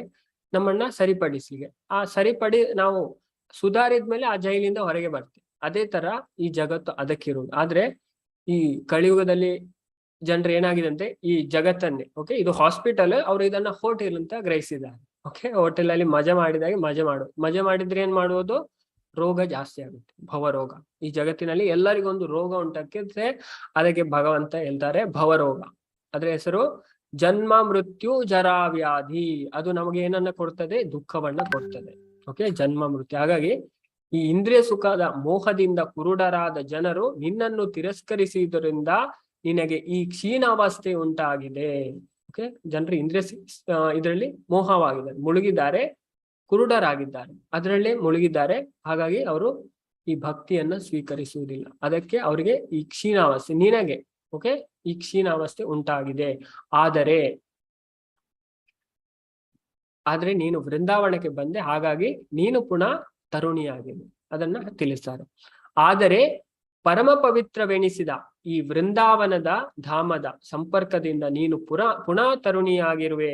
ಈ ಧಾಮದಲ್ಲಿ ಭಗವದ್ಭಕ್ತಿಯು ಈಗಲೂ ನಲಿದಾಡುತ್ತಿವೆ. ನಾವು ವೃಂದಾವನ ಯಾರಾದ್ರೂ ಹೋಗಿದ್ರೆ ಗೊತ್ತಿರ್ಬೋದು, ವೃಂದಾವನ ತುಂಬಾ ಭಕ್ತಿ. ಯಾಕಂದ್ರೆ ಅಲ್ಲಿ ಪ್ರತಿಯೊಂದು ಮನೆಯ ಗೋಡೆಯಲ್ಲೂ ಸಹ ರಾಧಾ ಕೃಷ್ಣ, ಹರೇ ಕೃಷ್ಣ, ಹರೇ ಕೃಷ್ಣ, ರಾಧೇಶ್ಯಾಮ್ ಹಾಗೆ ಕರೀತಾರೆ. ಒಂದು ನಾವು ರಿಕ್ಷಾದಲ್ಲಿ ಹೋಗುದಾದ್ರು ಓಕೆ, ಅಲ್ಲಿ ಸೈಡ್ ಬಿಡಿ ಅಂತ ಹೇಳಿಕ್ಕಿಲ್ಲ, ರಾಧೆ ರಾಧೆ ರಾಧೆ ಅಂತ. ಅಂದ್ರೆ ಪ್ರತಿಯೊಂದು ಇದರೂ ಭಗವಂತನ ನಾಮಸ್ಮರಣೆ. ಓಕೆ, ಅಂತ ಭಕ್ತಿ ವೃಂದಾವನದಲ್ಲಿ ನಲಿದಾಡುತ್ತಿದೆ. ಓಕೆ, ಅದನ್ನ ತಿಳಿಸ್ತಾರೆ. ಈ ಧಾಮದಲ್ಲಿ ಭಗವದ್ಭಕ್ತಿಯು ಈಗಲೂ ನಲಿದಾಡುತ್ತಿದೆ. ಆದುದರಿಂದ ಈ ವೃಂದಾವನವು ಧನ್ಯವಾಗಿದೆ, ಧನ್ಯ. ಹಾಗಾಗಿ ನೀನು ತರುಣಿಯಾಗಿದ್ದ. ವೃಂದಾವನದಲ್ಲಿ ಭಕ್ತಿ ಉಂಟು, ಹಾಗಾಗಿ ನೀನು ತರುಣಿಯಾಗಿದ್ದ ಈಗಿದ್ದಿ. ಆದರೆ ಇಲ್ಲಿಯೂ ಇಬ್ಬರು ಪುತ್ರರನ್ನು ಸ್ವೀಕರಿಸೋರು ಯಾರೂ ಇಲ್ಲ. ನಿನ್ನ ಇಬ್ಬರು ಪುತ್ರರನ್ನು ಸ್ವೀಕರಿಸೋರು ಯಾರೂ ಇಲ್ಲ. ಇದರಿಂದ ವೃದ್ಧರಾಗಿ ಉಳಿದಿರುವ ಇಬ್ಬರಿಗೂ ಈ ವೃಂದಾವನದಲ್ಲಿ ಸ್ವಲ್ಪ ಸುಖವನ್ನು ಅನುಭವಿಸಿದ್ದರಿಂದ ನಿದ್ರಿಸುವಂತೆ ಕಾಣುತ್ತಿದ್ದಾರೆ. ಆದ್ರೂ ಸ್ವಲ್ಪ ಅವರು ಇದಾಗಿದ್ದಾರೆ, ಯಾಕಂದ್ರೆ ಅವರು ನಿದ್ರಿಸ್ತಾ ಇದ್ದಾರಂತೆ. ಅಲ್ಲಿ ತುಂಬಾ ಕಷ್ಟ ಪಡ್ತಾ ಇದ್ರು. ಓಕೆ, ನಂತರ ಭಕ್ತಿ ಹೇಳ್ತಾರೆ. ಭಕ್ತಿ ಹೀಗೆಂದಲು, ದೇವರ್ಷಿಗಳೇ, ಪರೀಕ್ಷಿತನು ಪಾಪಾತ್ಮನಾದ ಈ ಕಳಿಯನ್ನು ಭೂಮಿಯಲ್ಲಿರಲು ಹೇಗೆ ಅವಕಾಶ ಮಾಡಿಕೊಟ್ಟನು. ಈ ಕಲಿಯುಗವು ಆಗಮಿಸಿದೊಡನೆ ವಸ್ತುಗಳ ಸಾರವೆಲ್ಲ ಎಲ್ಲಿಗೆ ಹೋಯಿತು? ಪ್ರಶ್ನೆ ಮಾಡ್ತಾರೆ. ಯಾರು? ಭಕ್ತಿ ನಾರದ್ ಮುನಿ ಹತ್ರ ಪ್ರಶ್ನೆ ಮಾಡ್ತಾರೆ. ದೇವರ್ಷಿಗಳೇ, ನಾರದ್ ಮುನಿ ದೇವರ್ಷಿಗಳು, ಪರೀಕ್ಷಿತನು ಈ ಪಾಪಾತ್ಮನಾದ ಈ ಕಳಿಯನ್ನು ಭೂಮಿಯಲ್ಲಿರಲು ಹೇಗೆ ಅವಕಾಶ ಮಾಡಿಕೊಟ್ಟನು? ಕಲಿಯುಗನ್ನು ಭೂಮಿಯಲ್ಲಿರ್ಲಿಕ್ಕೆ ಹೇಗೆ ಅವರು ಅವಕಾಶ ಮಾಡಿಕೊಟ್ರು? ನಂತರ ಈ ಕಲಿಯುಗ ಆಗಮಿಸಿದೊಡನೆ ವಸ್ತುಗಳ ಸಾರವೆಲ್ಲ ಎಲ್ಲಿಗೆ ಹೋಯಿತು ಅಂತ ಕೇಳ್ತಾರೆ. ಅದಕ್ಕೆ ಕೆಲವು ಪ್ರಶ್ನೆಯನ್ನ ಕೇಳ್ತಾರೆ. ನಂತರ ನಾರದರು ಇದಕ್ಕೆ ಉತ್ತರವನ್ನ ಕೊಡ್ತಾರೆ. ಕರುಣಾಳುವಾದ ಓಕೆ ನಾರಾಯಣನು ಈ ಅಧರ್ಮವನ್ನು ಹೇಗೆ ಸಹಿಸಿಕೊಳ್ಳುತ್ತಾನೆ? ಭಗವಂತ ಹೇಗೆ ಈ ಅಧರ್ಮವನ್ನ ಸಹಿಸಿಕೊಳ್ಳುತ್ತಾನೆ? ನಿಮ್ಮ ಮಾತಿನಿಂದ ಅತಿ ಸಂತುಷ್ಟಲಾದ ನನ್ನ ಈ ಸಂಶಯವನ್ನು ದಯಮಾಡಿ ನಿವಾರಿಸಿ. ನಾರದ ಹತ್ರ ಅವರು ರಿಕ್ವೆಸ್ಟ್ ಮಾಡ್ತಾರೆ. ನೀವು ನನಗೆ ತುಂಬಾ ಧೈರ್ಯವನ್ನ ಕೊಟ್ಟಿ, ನಿಮ್ಮ ಮಾತಿನಿಂದ ನನಗೆ ತುಂಬಾ ಸಂತುಷ್ಟವಾಯ್ತು. ಅದಕ್ಕೋಸ್ಕರ ನನ್ನ ಈ ಸಂಶಯವನ್ನು ನೀವು ದೂರ ಮಾಡ್ಬೇಕು. ಓಕೆ, ಇದು ಪರೀಕ್ಷಿತ್ ಮಹಾರಾಜ ಯಾಕೆ ಕಳಿಯನ್ನ ಕೊಳ್ಳಿಲ್ಲ, ಯಾಕೆ ಇರ್ಲಿಕ್ಕೆ ಬಿಟ್ರು? ಓಕೆ, ಹಾಗೆ ಪ್ರಶ್ನೆಯನ್ನ ಮಾಡ್ತಾರೆ. ನಂತರ ನಾರದರು ಉತ್ತರ ಮಾಡ್ಲಿಕ್ಕೆ ಶುರು ಮಾಡ್ತಾರೆ. ಓಕೆ, ಇಲ್ಲಿ ಹೇಳ್ತಾರೆ, ಹೇ ಶುಭಾಂಗಿ, ನೀನು ಹೇಳಿದ ಎಲ್ಲಾ ಪ್ರಶ್ನೆಗಳಿಗೆ ಉತ್ತರವನ್ನಿತ್ತು ನಿನ್ನ ಮನಸ್ಸಿನ ಗೊಂದಲವನ್ನು ನಿವಾರಿಸುವೆನು, ಸಮಾಧಾನವಾಗಿ ಕೇಳು. ನೀನು ಕೇಳಿದ ಎಲ್ಲಾ ಪ್ರಶ್ನೆಗಳು, ನೀನು ಕೇಳಿದ ಎಲ್ಲಾ ಪ್ರಶ್ನೆ ಉಂಟು, ಅದಕ್ಕೆ ಉತ್ತರವನ್ನಿತ್ತು. ನಿನ್ನ ಮನಸ್ಸಲ್ಲಿ ತುಂಬಾ ಗೊಂದಲ ಉಂಟು, ಅದನ್ನ ನಾನು ನಿವಾರಿಸ್ತೇನೆ, ಸಮಾಧಾನವಾಗಿ ಕೇಳು. ಓಕೆ, ಅದನ್ನ ತಿಳಿಸ್ತಾರೆ. ಯದಾ ಮುಕುಂದೋ ಭಗವಾನ್ ಶಾಂತ್ಯಕ್ತ್ವಂ ಸ್ವಪದಂ ಗತಾ ತದ್ವಿಜ್ಞಾತ್ಕಾಲಿ ರಾಯತ ಸರ್ವ ಸಾಧನ ಬಾಧಕ. ಯಾವ ಕ್ಷಣದಲ್ಲಿ ಭಗವಾನ್ ಶ್ರೀಕೃಷ್ಣನು ಈ ಭೂಮಿಯನ್ನು ತೊರೆದು ತನ್ನ ಧಾಮಕ್ಕೆ ತೆರಳಿದನೋ ಆ ಕ್ಷಣದಿಂದಲೇ ಎಲ್ಲಾ ಸಾಧನೆಗಳನ್ನು ಭಗ್ನಗೊಳಿಸುವ ಕಲಿಪುರುಷನು ಈ ಭೂಲೋಕದಲ್ಲಿ ಕಾಲಿಟ್ಟನು. ಯಾವಾಗ ಭಗವಂತ ಕೃಷ್ಣ ಅವತಾರ ಸಮಾಪ್ತಿ ಮಾಡಿದ್ರು ಆ ಕ್ಷಣದಿಂದಲೇ ಕಲಿಯುಗ ಪ್ರವೇಶ ಆಯ್ತಂತೆ. ಅಷ್ಟರವರೆಗೂ ಕಲಿಯುಗ ಪ್ರವೇಶ ಆಗ್ಲಿಲ್ಲ. ಭಗವಂತ ಯಾವಾಗ ಇದ್ರು ಅವರು ಅವತಾರ ಮಾಡಿದ ತಕ್ಷಣವೇ ಕಲಿಯುಗ ಪ್ರವೇಶ ಆಯ್ತು. ಆ ಕ್ಷಣದಿಂದಲೇ ಎಲ್ಲಾ ಸಾಧನೆಗಳನ್ನು ಭಗ್ನಗೊಳಿಸುವ ಕಲಿಪುರುಷನು ಈ ಭೂಮಿಗೆ ಕಾಲಿಟ್ಟನು. ಅವರು ಭೂಮಿಗೆ ಕಾಲಿಟ್ಟರು. ನಂತರ ನಾರದ್ ಮುನಿ ಹೇಳ್ತಾರೆ, ದಿಗ್ವಿಜಯದಲ್ಲಿದ್ದ ಪರೀಕ್ಷಿತ ರಾಜನು ಕಳಿಯನ್ನು ಸಂಧಿಸಿದಾಗ ಕಳಿಯು ದೀನನಾಗಿ ರಾಜನಿಗೆ ಶರಣಾದನು. ಓಕೆ, ಏನ್ ಮಾಡ್ತಾರೆ ಅಂದ್ರೆ ಪರೀಕ್ಷಿತ್ ಮಹಾರಾಜ ಕಳಿಯನ್ನ ಕೊಡ್ಲಿಕ್ಕೆ ಹೊರಡ್ತಾರೆ. ಓಕೆ, ಪರೀಕ್ಷಿತ ಮಹಾರಾಜ ಹೇಳ್ತಾರೆ, ನಾನಿರುವಾಗ ನೀನು ಹೇಗೆ ಇದನ್ನ ಪ್ರವೇಶ ಮಾಡುವುದು ಅಂತ. ಅದಕ್ಕೆ ಕಳಿಯನ್ನು ತುಂಬಾ ಅವ್ರ ಹತ್ರ ಪ್ರಾರ್ಥನೆಯನ್ನ ಮಾಡ್ತಾರೆ. ನಂತರ ಆ ಪರೀಕ್ಷಿತ ರಾಜನಿಗೆ ಶರಣಾಗ್ತದೆ. ಹಾಗೆ ಆ ಪರೀಕ್ಷಿತ್ ಮಹಾರಾಜ ಆದರ್ಶ ರಾಜ, ಕಲಿಯುಗದ 2ನೇ ರಾಜ ಇದನ್ನ ಆಳಿದಂತ. ನಂತರ ಅವರು ಭಗವಂತನ ಶುದ್ಧ ಭಕ್ತರು. ಅದನ್ನ ಇಲ್ಲಿ ಹೇಳ್ತಾರೆ ನಾರದ್ ಮುನಿ. ಹೂಗಳ ಸಾರವನ್ನು ಮಾತ್ರ ಹೀರುವ ದುಂಬಿಯಂತ ಗುಣಸಂಪನ್ನನಾದ ರಾಜನು ಕಲಿಯನ್ನು ವಧಿಸಬಾರದಂತೆ ನಿಶ್ಚಯಿಸನು. ಏನಂದ್ರೆ ಶರಣಾಗ್ತಾರೆ. ಯಾರಾದ್ರೂ ಶರಣಾದ್ರೆ ಅವರನ್ನ ಕೊಲ್ಬಾರ್ದು, ಅವರಿಗೆ ರಕ್ಷಣೆಯನ್ನ ಕೊಡ್ಬೇಕು. ಓಕೆ, ಶಾಸ್ತ್ರ ತಿಳಿಸುತ್ತೆ. ಹಾಗೆ ಕಳಿ ಏನ್ ಮಾಡಿತ್ತು, ಪರೀಕ್ಷಿತ ರಾಜನಿಗೆ ಶರಣಾಯ್ತು. ಅದರ ಕಾರಣ ರಾಜ ಕೊಳ್ಳಿಲ್ಲ, ಕಳಿಯನ್ನ ಕೊಳ್ಳಿಲ್ಲ, ಅವರಿಗೆ ರಕ್ಷಣೆಯನ್ನ ಕೊಡ್ತಾರೆ. ಅವರು ನಿಶ್ಚಯಿಸಿದ್ರು. ಅದನ್ನ ಯಾಕೆ ಅವ್ರು ಹಾಗೆ ಯಾಕೆ ಮಾಡಿದ್ರು ಅಂತ ನಂತರದ ಇದರಲ್ಲಿ ತಿಳಿಸ್ತಾರೆ. ಓಕೆ, ಇದು ಉತ್ತರ. ಓಕೆ, ಕಳಿಯನ್ನ ಯಾಕೆ ಕೊಳ್ಳಿಲ್ಲ ಹಾಗೆ ಇಲ್ಲಿ ತಿಳಿಸ್ತಾರೆ 68ನೇ ಶ್ಲೋಕದಲ್ಲಿ. ಯತ್ಫಲಂ ನಾಸ್ತಿ ತಪಸ ನ ಯೋಗೇನ ಸಮಾಧಿನ ತತ್ಫಲಂ ಲಭತೆ ಸಮ್ಯಕ್ ಕಲೌ ಕೇಶವ ಕೀರ್ತನಾತ್. ಬೇರೆ ಯುಗದಲ್ಲಿ, ಏಕೆಂದ್ರೆ ಕಲಿಯುಗದಲ್ಲಿ ಓಕೆ ನಮಗೆ ಯಾವುದರಿಂದ ತಪಸ್ಸು ಯೋಗ ಇಲ್ಲ ಸಮಾಧಿ, ಯಾವುದರಿಂದ ಯಾವುದನ್ನು ಪಡೆಯಲು ಸಾಧ್ಯವಿಲ್ಲವೋ ಅದನ್ನೇ ಕೇವಲ ಕೇಶವ ಕೀರ್ತನೆಯಿಂದ ಪಡೆಯಲು ಸಾಧ್ಯ. ಓಕೆ, ಮೈನಾಗಿ 2 ಇದನ್ನ ನಾವು ತಿಳಿದುಕೊಳ್ಬೇಕು. ಕಲಿಯುಗದಲ್ಲಿ ಮನಸ್ಸು ಶುದ್ಧಿಗೆ ಒಂದು ಭಾಗವತ ಶ್ರವಣ, ಮತ್ತೊಂದು ಭಗವಂತನ ಕೀರ್ತನೆ, ಭಗವಂತನ ನಾಮವನ್ನ ಜಪ ಮಾಡುವುದು. ಇದು ನಮ್ಮನ್ನ ಶುದ್ಧಿ ಮಾಡ್ತದೆ. ಓಕೆ, ಇದರಿಂದ ನಾವು ಇದರಿಂದ ಬಿಡುಗಡೆ ಆಗ್ತೇವೆ. ಅದನ್ನ ಇಲ್ಲಿ ಸಹ ತಿಳಿಸ್ತಾರೆ ನೋಡಿ. ಯತ್ ಫಲಂ ನಾಸ್ತಿ ತಪಸ ನ ಯೋಗೇ ನ ಸಮಾಧಿನ. ಯಾವ ಫಲವು ತಪಸ್ಸದಿಂದ, ಯೋಗದಿಂದ, ಸಮಾಧಿಯಿಂದ ಸಿಗುವುದಿಲ್ಲವೋ ಅದೇ ಫಲ. ಓಕೆ, ಕಲಿಯುಗದಲ್ಲಿ ಯಾವ್ದ್ರಿಂದ ಸಿಗುತ್ತೆ? ಸಮ್ಯಕ್ ಕಲೌ ಕೇಶವ ಕೀರ್ತನ, ಭಗವಂತನ ಕೀರ್ತನೆಯಿಂದ, ಕೇಶವನ ಕೀರ್ತನೆಯಿಂದ ಪಡೆಯಲು ಸಾಧ್ಯ ಕೇವಲ. ಓಕೆ, ನಾವು ಭಗವಂತನ ಕೀರ್ತನೆಯನ್ನ ಮಾಡಿದ್ರೆ ಹಾಗೆ ಕಲಿಯುಗಕ್ಕೆ ವಿಶೇಷವಾದಂತ ಮಂತ್ರ ಹರೇ ಕೃಷ್ಣ ಮಹಾಮಂತ್ರ. ಹರೇ ಕೃಷ್ಣ ಕೃಷ್ಣ ಕೃಷ್ಣ ಹರೇ ಹರೇ, ಹರೇ ರಾಮ ರಾಮ ರಾಮ ಹರೇ ಹರೇ. ಯಾರು ಈ ಹರೇ ಕೃಷ್ಣ ಮಹಾಮಂತ್ರವನ್ನ ಮಾಡ್ತಾರೋ ಇದನ್ನ ಪರೀಕ್ಷಿತ ಮಹಾರಾಜನಿಗೆ ಸಹ ಶುಕದೇವ ಗೋಸ್ವಾಮಿ ಭಾಗವತದಲ್ಲಿ ಕೊನೆಗೆ ಹೇಳ್ತಾರೆ. ಓಕೆ, ಕಲೇರ್ ದೋಷೆ ನಿಧೇ ರಾಜನ್. ಶುಕದೇವ ಗೋಸ್ವಾಮಿ ಕಲಿಯುಗ ದೋಷದ ಸಾಗರ ಅಂತೆ. ಕಲೇರ್ ದೋಷೆ ನಿಧಿ, ದೋಷದ ನಿಧಿ. ಅಸ್ತಿ ಏಕೋ ಮಹಾನ್ ಗುಣ, ಆದ್ರೆ ಒಂದು ಒಳ್ಳೆಯ ಗುಣ ಉಂಟಂತೆ. ಕೀರ್ತನಾದ್ ಏವ ಕೃಷ್ಣಸ್ಯ, ಯಾರು ಕೃಷ್ಣನ ಕೀರ್ತನೆಯನ್ನ ಮಾಡ್ತಾರೆ, ಮುಕ್ತ ಸಂಘ ಪರಂ ವ್ರಜೇಶ್, ಅವರು ಎಲ್ಲಾ ತೊಂದರೆ ಸಮಸ್ಯೆಗಳಿಂದ ಬಿಡುಗಡೆ ಆಗ್ತಾರೆ. ನಂತರ ಅವರು ಭಗವಂತನ ಧಾಮಕ್ಕೆ ಹೋಗ್ತಾರೆ. ನಂತರ ಇದನ್ನ ತಿಳಿಸಿ ನಾರದ್ ಮುನಿ ಹೇಳ್ತಾರೆ, ಯಾವ ಫಲವನ್ನು ತಪಸ್ಯ, ಯೋಗ, ಸಮಾಧಿಯಿಂದ ಪಡೆಯಲು ಸಾಧ್ಯವಿಲ್ಲವೋ ಅದೇ ಫಲವನ್ನು ನಾವು ಕಲಿಯುಗದಲ್ಲಿ ಕೇಶವನ ಕೀರ್ತನೆಯಿಂದ ಪಡೆಯಲು ಸಾಧ್ಯ. ಈ ರೀತಿ ಕಲಿಯುಗದಲ್ಲಿ ಎಲ್ಲವೂ ಸಾರಹೀನವಾಗಿದ್ದರೂ ಭಗವಂತನ ನಾಮಸ್ಮರಣೆಯಿಂದ ಮುಕ್ತಿಯು ಸುಲಭ ಸಾಧ್ಯ ಎನ್ನುವ ದೃಷ್ಟಿಯಿಂದ ಕಲಿಯುಗವು ಸಾರವತ್ತಾಗಿದೆ. ಆದುದರಿಂದಲೇ ಕಲಿಯುಗದ ಜನರ ಕ್ಷೇಮವನ್ನು ಬಯಸಿದ ಪರೀಕ್ಷಿತ ರಾಜನು ಕಲಿಯನ್ನು ವಧಿಸಲು ಮುಂದಾಗಲಿಲ್ಲ. ಅದಕ್ಕೋಸ್ಕರ ಪರೀಕ್ಷಿತ್ ಮಹಾರಾಜ ಕಲಿಯನ್ನ ಕೊಳ್ಳಿಲ್ಲ. ಯಾಕೆಂದ್ರೆ ಯಾವುದರಿಂದ ಇಲ್ಲಿ ಇಲ್ಲಿ ನೋಡಿ, ಏಕಾಕರಂ ಕಳಿಂ ದೃಷ್ಟ್ವಾ ಸಾರವತ್ಸ ನಿರಾಸಂ ವಿಷ್ಣುರಾತ. ಓಕೆ, ವಿಷ್ಣುರಾತ ಅಂದ್ರೆ ಪರೀಕ್ಷಿತ ಮಹಾರಾಜ ಅವರಿಗೆ ಹೆಸರು. ಯಾಕೆಂದ್ರೆ ಭಗವಂತನೇ ಅವರನ್ನ ರಕ್ಷಣೆ ಮಾಡಿದ್ರು, ಅದಕ್ಕೋಸ್ಕರ ಅವರಿಗೆ ವಿಷ್ಣುರಾತ ಅಂತ ಹೆಸರು. ಹಾಗೆ ಈ ಕಲಿಯುಗದಲ್ಲಿ ಎಲ್ಲವೂ ಸಾರಹೀನವಾಗಿದ್ದರು. ಓಕೆ, ಕಲಿಯುಗ ಒಂದು ಫಾಲ್ಟ್, ಅದರಲ್ಲಿ ಏನೂ ಇದಿಲ್ಲ.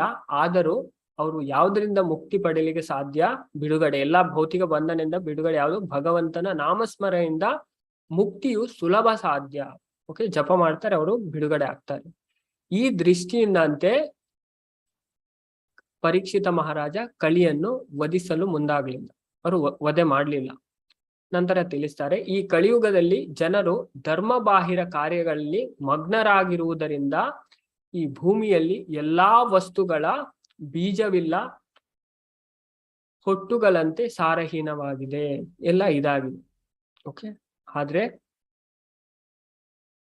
ಇದನ್ನ ತಿಳಿಸ್ತಾರೆ. ಬ್ರಾಹ್ಮಣರು ಶ್ರೀಮದ್ ಭಾಗವತ ಮಹಾಪುರಾಣದ ಕಥೆಗಳನ್ನು ಕೇವಲ ಧನಧಾನ್ಯದ ಲೋಭದಿಂದ ಹೇಳುತ್ತಿದ್ದಾರೆ. ಇದರಿಂದ ಕಥಾಶ್ರವಣವು ಸಾರಹೀನವಾಗಿದೆ.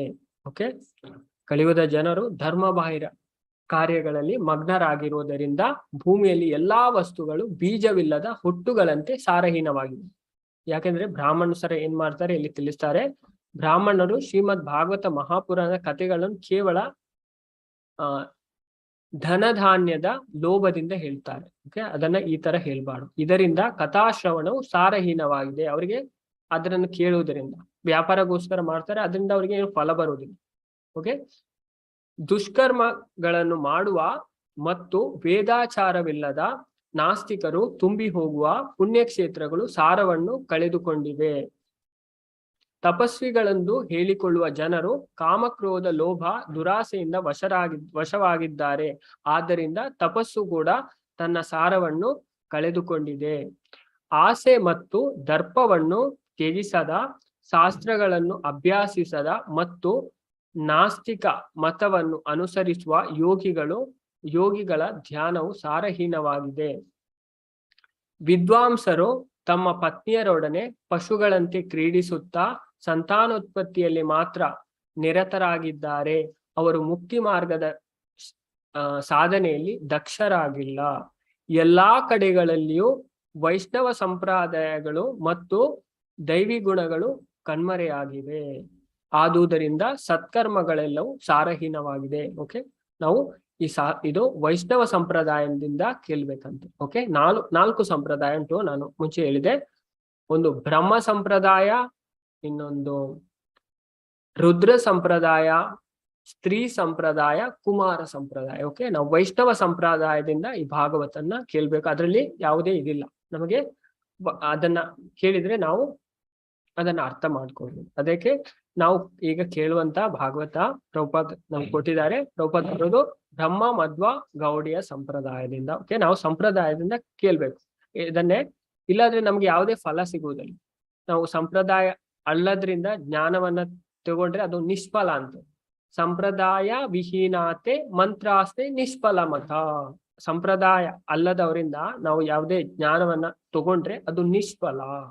ಅದಕ್ಕೆ ಪದ್ಮಪುರಾಣ ತಿಳಿಸ್ತದೆ, ಕಲಿಯುಗದಲ್ಲಿ 4 ಸಂಪ್ರದಾಯ ಉಂಟು. ಅಥಾ ಕಲೌ ಭವಿಷ್ಯಂತಿ ಚತುರ್ವರ ಸಂಪ್ರದಾಯನ.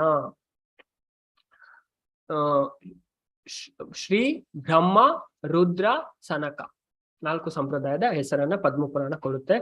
4 ಸಂಪ್ರದಾಯದಿಂದ ಯಾವ್ದಾದ್ರು ಒಂದು. ಓಕೆ, ನಾವೀಗ ಭಾಗವತ ಅಧ್ಯಯನ ಮಾಡ್ತೇವೆ. ಅದು ಬ್ರಹ್ಮ ಸಂಪ್ರದಾಯ, ಬ್ರಹ್ಮ ಮಧ್ವ ಗೌಡಿಯ ಸಂಪ್ರದಾಯ. ಅದರ ಆಚಾರ್ಯರು ಮಧ್ವಾಚಾರ್ಯರು. ಓಕೆ, ಮಧ್ವಾಚಾರ್ಯರ ಪರಂಪರೆಯಲ್ಲಿ ಬರುವಂತ ಸಂಪ್ರದಾಯದಲ್ಲಿ ನಾವಿದ್ದೇವೆ. ಇವೆಲ್ಲವೂ ಓಕೆ, ಅದು ಇದಾದ ಕಾರಣ ಸಾರಹೀನವಾಗಿದೆ. ನಾವು ಅದರಿಂದ ಕೇಳ್ಬೇಕು. ಇವೆಲ್ಲವೂ ಕಲಿಯುಗದ ಸಹಜ ಧರ್ಮವಾಗಿರುವುದರಿಂದ ಇವರ್ಯಾರು ಅಪರಾಧಿಗಳಲ್ಲ. ಓಕೆ, ಆದುದರಿಂದ ಭಗವಾನ್ ವಿಷ್ಣು ಇವೆಲ್ಲವನ್ನು ಸಹಿಸಿಕೊಂಡಿದ್ದಾನೆ. ನಂತರ ಸೂತ ಪುರಾಣಿಕರು ತಿಳಿಸ್ತಾರೆ, ಪ್ರಿಯ ಶೌನಕರೇ, ನಾರದರ ಮಾತುಗಳನ್ನು ಕೇಳಿ ಭಕ್ತಿ ದೇವಿಗೆ ತುಂಬಾ ಆಶ್ಚರ್ಯಕರವಾಯಿತು. ನಾರದರ ಈ ಮಾತನ್ನೆಲ್ಲ ಕೇಳಿ ಅವರೆಲ್ಲ ನೋಡ್ತಾರೆ, ಇದನ್ನು ನೋಡಿ ಅವರು ಭಕ್ತಿಗೆ ಹೇಳ್ತಾರೆ, ಹೀಗೆಲ್ಲ ಆಗ್ತಾ ಇದೆ. ಇದರಿಂದ ಕೇಳಿ ಅವ್ರು ತುಂಬಾ ಆಶ್ಚರ್ಯಚಕಿತರಾಗ್ತಾರೆ. ಯಾರು? ಭಕ್ತಿ. ನಂತರ ಆಕೆಯು ನಾರದರೊಡನೆ ಈ ರೀತಿ ಮಾಡಲು ಆರಂಭಿಸಿದಳು. ನಾರದರೊಡೆ ಅವರು ಮಾತನಾಡ್ತಾರೆ. ಯಾರು? ಭಕ್ತಿ. ಭಕ್ತಿ ಹೀಗೆಂದಳು, ದೇವರ್ಷಿಗಳೇ, ತಾವು ಧನ್ಯರು. ತಾವು ಇಲ್ಲಿಗೆ ಬಂದಿರುವುದು ನನ್ನ ಅದೃಷ್ಟವೇ ಸರಿ. ಓಕೆ, ನಾರದ ಎಲ್ಲಾ ಕಡೆ ಹೋಗ್ತಾರೆ. ಅವರು ಭಕ್ತರ ಉದ್ಧಾರಕ್ಕೋಸ್ಕರ ಎಲ್ಲಾ ಸಂಚಾರ ಮಾಡ್ತಾರೆ. ಯಾಕಂದ್ರೆ ನಾರದ್ ಮುನಿ ಭಗವಂತನ ಶುದ್ಧ ಭಕ್ತರು. ಹಾಗೆ ಭಕ್ತಿ ಹೇಳ್ತಾರೆ, ದೇವರ್ಷಿಗಳೇ, ತಾವು ಧನ್ಯರು, ನೀವು ಧನ್ಯರು. ತಾವು ಇಲ್ಲಿ ಬಂದಿರುವುದು ನನ್ನ ಅದೃಷ್ಟವೇ ಸರಿ. ನನಗೆ ಸಿಕ್ಕಿದ್ದು ನೀವು ನನ್ನ ಅದೃಷ್ಟವೇ ಸರಿ. ಯಾಕೆಂದ್ರೆ ಅವರ ದುಃಖವನ್ನ ಇವರು ದೂರ ಮಾಡಿದ್ರು, ಹೇಳಿಕೊಟ್ರು. ಇದಕ್ಕೆ ಕಾರಣ ಏನು? ಈಗ ಪರಿಹಾರವನ್ನು ಮಾಡಿಕೊಡ್ತಾರೆ. ಓಕೆ, ಎಲ್ಲವನ್ನ ಮಾಡಿ ಅವ್ರು ಕೊಡ್ತಾರೆ. ಏಕೆಂದರೆ ಈ ಲೋಕದಲ್ಲಿ ಸಜ್ಜನರ ದರ್ಶನದಿಂದಲೇ ಎಲ್ಲಾ ಮನೋಭಿಷ್ಟಗಳು ಪಡೆಯಲು ಸಾಧ್ಯ. ಸಜ್ಜನರ ದರ್ಶನದಿಂದ ಮನೋಭಿಷ್ಟಗಳನ್ನು ಪಡೆಯಲು ಸಾಧ್ಯ. ತಮ್ಮ ಉಪದೇಶವನ್ನು ಕೇಳಲು ಕೇವಲ ಒಂದು ಬಾರಿ ಕೇಳಿದ ಮಾತ್ರದಿಂದ ಕಯಾದುವಿನ ಮಗನಾದ ಪ್ರಹ್ಲಾದನು ಮಾಯೆಯನ್ನು ಜಯಿಸಿದನು. ಧ್ರುವಕುಮಾರನು ಕೂಡ ನಿಮ್ಮ ಕೃಪೆಯಿಂದಲೇ ಧ್ರುವಲೋಕವನ್ನು ಪಡೆಯುವುದನ್ನು, ಎಲ್ಲರ ಶ್ರೇಯಸ್ಸನ್ನು ಬಯಸುವ ಬ್ರಹ್ಮನ ಮಾನಸ ಪುತ್ರರಾದ ನಿಮ್ಮನ್ನು ನಮಿಸುತ್ತೇನೆ. ಭಕ್ತಿ ನಾರದರಿಗೆ ನಮಸ್ಕಾರ ಮಾಡ್ತಾರೆ. ಓಕೆ, ಏನ್ ಹೇಳ್ತಾರೆ? ಅಂದ್ರೆ ನಾರದ್ ಮುನಿಯ ಉಪದೇಶ ಕೇಳಿ ತುಂಬಾ ಜನ ಉದ್ಧಾರ ಆಗಿದ್ದಾರೆ. ಅದೇ ಕಯಾದುವಿನ ಮಗ ಯಾರು? ಪ್ರಹ್ಲಾದ್ ಮಹಾರಾಜ. ಓಕೆ, ಅವರು ಶುದ್ಧ ಭಕ್ತರಾಗಿದ್ದಾರೆ. ಧ್ರುವ ಮಹಾರಾಜ ಅವರಿಗೆಲ್ಲ ಗೈಡ್ ಮಾಡಿದವರು. ನಂತರ ಅವ್ರು ಯಾರು? ಬ್ರಹ್ಮಣ ಮಾನಸ ಪುತ್ರರು. ಓಕೆ, ಬ್ರಹ್ಮಣಿಂದ ಹುಟ್ಟಿದ ಅವರಿಗೆ ಇದನ್ನ. ಇಲ್ಲಿಗೆ ಒಂದು ಅಧ್ಯಾಯ ಮುಗಿತು. ಇನ್ನು ಎರಡನೇ ಅಧ್ಯಾಯ ಆ ಕುಮಾರರು ಮತ್ತು 4 ಕುಮಾರರು, ಸನಕ, ಸನಾತನ, ಸನಂದನ, ಸನತ್ ಕುಮಾರ. ಓಕೆ, ಅವರ ಸಮಾಗಮ, ಅವರು ಒಟ್ಟಿಗೆ ಸಿಗ್ತಾರೆ. ಓಕೆ, ನಾರದರು. ಓಕೆ, ನಾರದ ವಾಚ. ನಾರದರು ಹೇಳ್ತಾರೆ ಭಕ್ತಿಗೆ. ನಾರದರು ಹೀಗೆಂದರು, ಹೇ ಭಕ್ತಿ ದೇವಿ, ನೀನು ಅನಾವಶ್ಯಕವಾಗಿ ಚಿಂತಿಸಬೇಡ, ನೀನು ಚಿಂತೆ ಮಾಡಬೇಡ. ಓಕೆ, ಅವರು ದುಃಖದಲ್ಲಿದ್ರು, ಅದಕ್ಕೋಸ್ಕರ ನೀವು ಚಿಂತೆ ಮಾಡಬೇಡ. ಶ್ರೀಕೃಷ್ಣನ ಪಾದ ಕಮಲಗಳನ್ನು ಸ್ಮರಿಸು, ಇದರಿಂದ ನಿನ್ನ ದುಃಖವು ದೂರವಾಗುವುದು. ಯಾಕೆಂದ್ರೆ ನೀನು ಏನು ಮಾಡು? ಭಗವಂತನ ಪಾದ ಕಮಲವನ್ನ ಸ್ಮರಿಸು, ಇದರಿಂದ ನಿನ್ನ ದುಃಖ ದೂರವಾಗ್ತದೆ. ಕೌರವರಿಂದ ಬಂದೊದಗಿದ ಎಲ್ಲಾ ಕ್ಲೇಶಗಳಿಂದ ದ್ರೌಪದಿಯನ್ನು ಶ್ರೀಕೃಷ್ಣನು ರಕ್ಷಿಸಿದ್ದನು. ಗೋಪಿಯರ ಮನೋಭಿಷ್ಟಗಳನ್ನು ಪೂರೈಸಿದ್ದನು. ಆ ಶ್ರೀಕೃಷ್ಣನು ಎಲ್ಲಿಗೂ ಹೋಗಿಲ್ಲ. ಓಕೆ, ಭಗವಂತ ಎಲ್ಲಿಗೂ ಹೋಗ್ಲಿಲ್ಲ, ಇಲ್ಲೇ ಇದ್ದಾನೆ. ಅದನ್ನ ತಿಳಿಸ್ತಾರೆ. ಕೌರವರು ಬದಗಿದ ಕೌರವರು ತುಂಬಾ ಕಷ್ಟವನ್ನ ಇದು ಮಾಡ್ತಾರೆ. ಆ ಎಲ್ಲಾ ಕಷ್ಟದಿಂದ ಭಗವಂತ ಅಂದ್ರೆ ಪಾಂಡವರನ್ನ ರಕ್ಷಣೆ ಮಾಡ್ತಾರೆ. ಓಕೆ, ನಂತರ ದ್ರೌಪದಿಯ ಸೀರೆ ಇದು ಮಾಡುವಾಗ ಸಹ ಭಗವಂತ ಅವರನ್ನು ರಕ್ಷಣೆ ಮಾಡ್ತಾರೆ. ಗೋಪಿಯರೆಲ್ಲ ಮನೋಭಿಷ್ಟಗಳನ್ನು ಪೂರೈಸಿ ಮಾಡಿದ್ದಾನೆ ಭಗವಂತ. ಹಾಗೆ ಅವನು ಎಲ್ಲಿಗೂ ಹೋಗ್ಲಿಲ್ಲ. ಭಕ್ತಿ ದೇವಿಯಾದ ನೀನು ಶ್ರೀಕೃಷ್ಣನಿಗೆ ಪ್ರಾಣಕ್ಕಿಂತಲೂ ಪ್ರಿಯಳಾಗಿರುವೆ. ನೀನು ಕರೆದರೆ ಅವನು ನೀಚರ ಮನೆಗೂ ಕೂಡ ಬಂದೇ ಬರುತ್ತಾನೆ. ಓಕೆ, ಭಕ್ತಿ ಕರೆದ್ರೆ ಭಕ್ತಿ ಎಲ್ಲರ ಮನೆಗೂ ಬರ್ತಾನೆ ಅಂತ ಇಲ್ಲಿ ನಾರದ್ ಮುನಿ ಹೇಳ್ತಾರೆ. ಹಾಗೆ ಕೆಲವು ವಿಧಿಯನ್ನ ತಿಳಿಸ್ತಾರೆ. ಕೃತಾಯುಗ, ತ್ರೇತಾಯುಗ ಹಾಗೂ ದ್ವಾಪರ ಯುಗಗಳಲ್ಲಿ ಜ್ಞಾನ ಮತ್ತು ವೈರಾಗ್ಯಗಳು ಮೋಕ್ಷ ಸಾಧನಗಳಾಗಿದ್ದವು. ಆದರೆ ಕಲಿಯುಗದಲ್ಲಿ ಮುಕ್ತಿ ಪಡೆಯಲು ಭಕ್ತಿಯೊಂದೇ ಸಾಕು. ಓಕೆ, ಬೇರೆ ಬೇರೆ ಯುಗದಲ್ಲಿ ಜ್ಞಾನ ವೈರಾಗ್ಯ ತುಂಬಾ ಸಾಧನ ಬೇಕಾಗಿತ್ತು. ಆದ್ರೆ ಕಲಿಯುಗದಲ್ಲಿ ನಮಗೆ ಭಗವಂತನನ್ನ ಪ್ರಾಪ್ತಿ ಭಕ್ತಿಯೊಂದೇ ಸಾಕು. ಭಕ್ತಿ ಇದ್ರೆ ಸಾಕು, ನಾವು ಭಗವಂತನನ್ನು ಪ್ರಾಪ್ತಿ. ಭಕ್ತಿ ಇದ್ರೆ ಇದು ಸಹ ಬರುತ್ತೆ. ಓಕೆ, ಭಾಗವತ ನಾವು ನೆಕ್ಸ್ಟ್ ಅಧ್ಯಯನ ಮಾಡುವಾಗ ನಮಗೆ ಸ್ಪಷ್ಟ ಆಗುತ್ತೆ ನೋಡಿ. ಜ್ಞಾನ ವೈರಾಗ್ಯ, ಭಾಗವತದ ಒಂದು ಶ್ಲೋಕ ಉಂಟು, 2ನೇ ಅಧ್ಯಾಯ 1ನೇ ಸ್ಕಂದದ 2ನೇ ಅಧ್ಯಾಯ, ದೈವತ್ವ ಮತ್ತೆ ದೈವಿ ಸೇವೆ. ಅದರ 7ನೇ ಶ್ಲೋಕದಲ್ಲಿ ಸೂತ ಗೋಸ್ವಾಮಿ ಶೌನಕೃಷಿಗೆ ಹೇಳ್ತಾರೆ, ವಾಸುದೇವೇ ಭಗವತಿ ಭಕ್ತಿ ಯೋಗ ಪ್ರಯೋಜಿತ ಜನಯದ್ ಆಸು ವೈರಾಗ್ಯಂ ಜ್ಞಾನಂ ಚಾಯದ ಹೈತುಕಂ. ಯಾರು ಭಗವಂತನಿಗೆ ಭಕ್ತಿ ಸೇವೆಯನ್ನ ಮಾಡ್ತಾರೆ ಅವರಿಗೆ ಜ್ಞಾನ ಮತ್ತೆ ವೈರಾಗ್ಯ ಬರುತ್ತೆ ಅಂತೆ. ಓಕೆ, ಭಗವಂತನ ಬಗ್ಗೆ ಜ್ಞಾನವೂ ಬರುತ್ತೆ, ಈ ಭೌತಿಕ ಜಗತ್ತಿನಿಂದ ವೈರಾಗ್ಯವು ಬರುತ್ತೆ. ವಾಸುದೇವೇ ಭಗವತಿ ಭಕ್ತಿ ಯೋಗ ಪ್ರಯೋಜಿತ.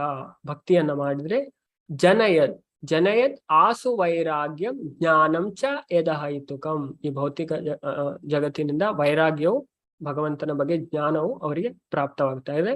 ಕಲಿಯುಗದಲ್ಲಿ ಭಕ್ತಿಯೊಂದೇ ಸಾಕು. ಓಕೆ, ಭಕ್ತಿಯ ಶ್ರೇಷ್ಠತೆಯನ್ನ ಇಲ್ಲಿ ತಿಳಿಸ್ತಾರೆ. ನಂತರ ಹೇಳ್ತಾರೆ, ಆದುದರಿಂದಲೇ ಸಚ್ಚಿದಾನಂದ ಸ್ವರೂಪನಾದ ಶ್ರೀಹರಿಯು ತನ್ನ ಪ್ರಿಯತಮೆಯು ಸುಂದರಿಯು ಮತ್ತು ಸತ್ಸ್ವರೂಪಲು ಆದ ನಿನ್ನನ್ನು ಸೃಷ್ಟಿಸಿದ್ದಾನೆ. ಹಿಂದೊಮ್ಮೆ ನೀನು ನಾನೇನು ಮಾಡಲಿ ಎಂದು ಶ್ರೀಕೃಷ್ಣನಲ್ಲಿ ಪ್ರಾರ್ಥಿಸಿದಾಗ ಅವನು ನನ್ನ ಭಕ್ತರನ್ನು ಉದ್ಧರಿಸುವುದು ನಿನಗೆ ಆಜ್ಞಾಪಿಸಿದ್ದನು. ಹಿಂದೊಮ್ಮೆ ಅದನ್ನ ಸಹ ನೆನಪಿಸ್ತಾರೆ. ಹಿಂದೊಮ್ಮೆ ಅಂದ್ರೆ ಭಕ್ತಿಯವರ ದಾಸಿ ನಾನು ಏನು ಮಾಡ್ಬೇಕು, ಆಗ ಅವರು ಭಗವಂತನನ್ನ ಪ್ರಾರ್ಥಿಸಿದಾಗ ನೀನು ನನ್ನ ಭಕ್ತರನ್ನು ಉದ್ಧರಿಸು ಎಂದು ಆಜ್ಞಾಪಿಸು. ಹಾಗಾಗಿ ನೀನು ಭಗವಂತನ ಆಜ್ಞೆಯನ್ನು ಶಿರಸಾವಹಿಸಿದ್ದರಿಂದ ಶ್ರೀಹರಿಯು ಪ್ರಸನ್ನನಾಗಿ ಮುಕ್ತಿಯನ್ನು ನಿನ್ನ ದಾಸಿಯಾಗಿಯೂ ಈ ಜ್ಞಾನ ವೈರಾಗ್ಯರನ್ನು ಪುತ್ರರನ್ನಾಗಿ ಅನುಗ್ರಹಿಸಿದನು. ಓಕೆ, ಈ ಮುಕ್ತಿ ಭಕ್ತಿಯ ದಾಸಿ ಅಂತೆ. ಓಕೆ, ಯಾರು ಭಕ್ತಿ ಮಾಡ್ತಾರೆ ಅವರ ಬಾಗಿಲಿನಲ್ಲಿ ಮುಕ್ತಿ ಕಾಯ್ತಾ ಇರ್ತಾರೆ ಅಂತೆ. ಯಾಕಂದ್ರೆ ಭಕ್ತಿಯ ದಾಸಿ ಮುಕ್ತಿ.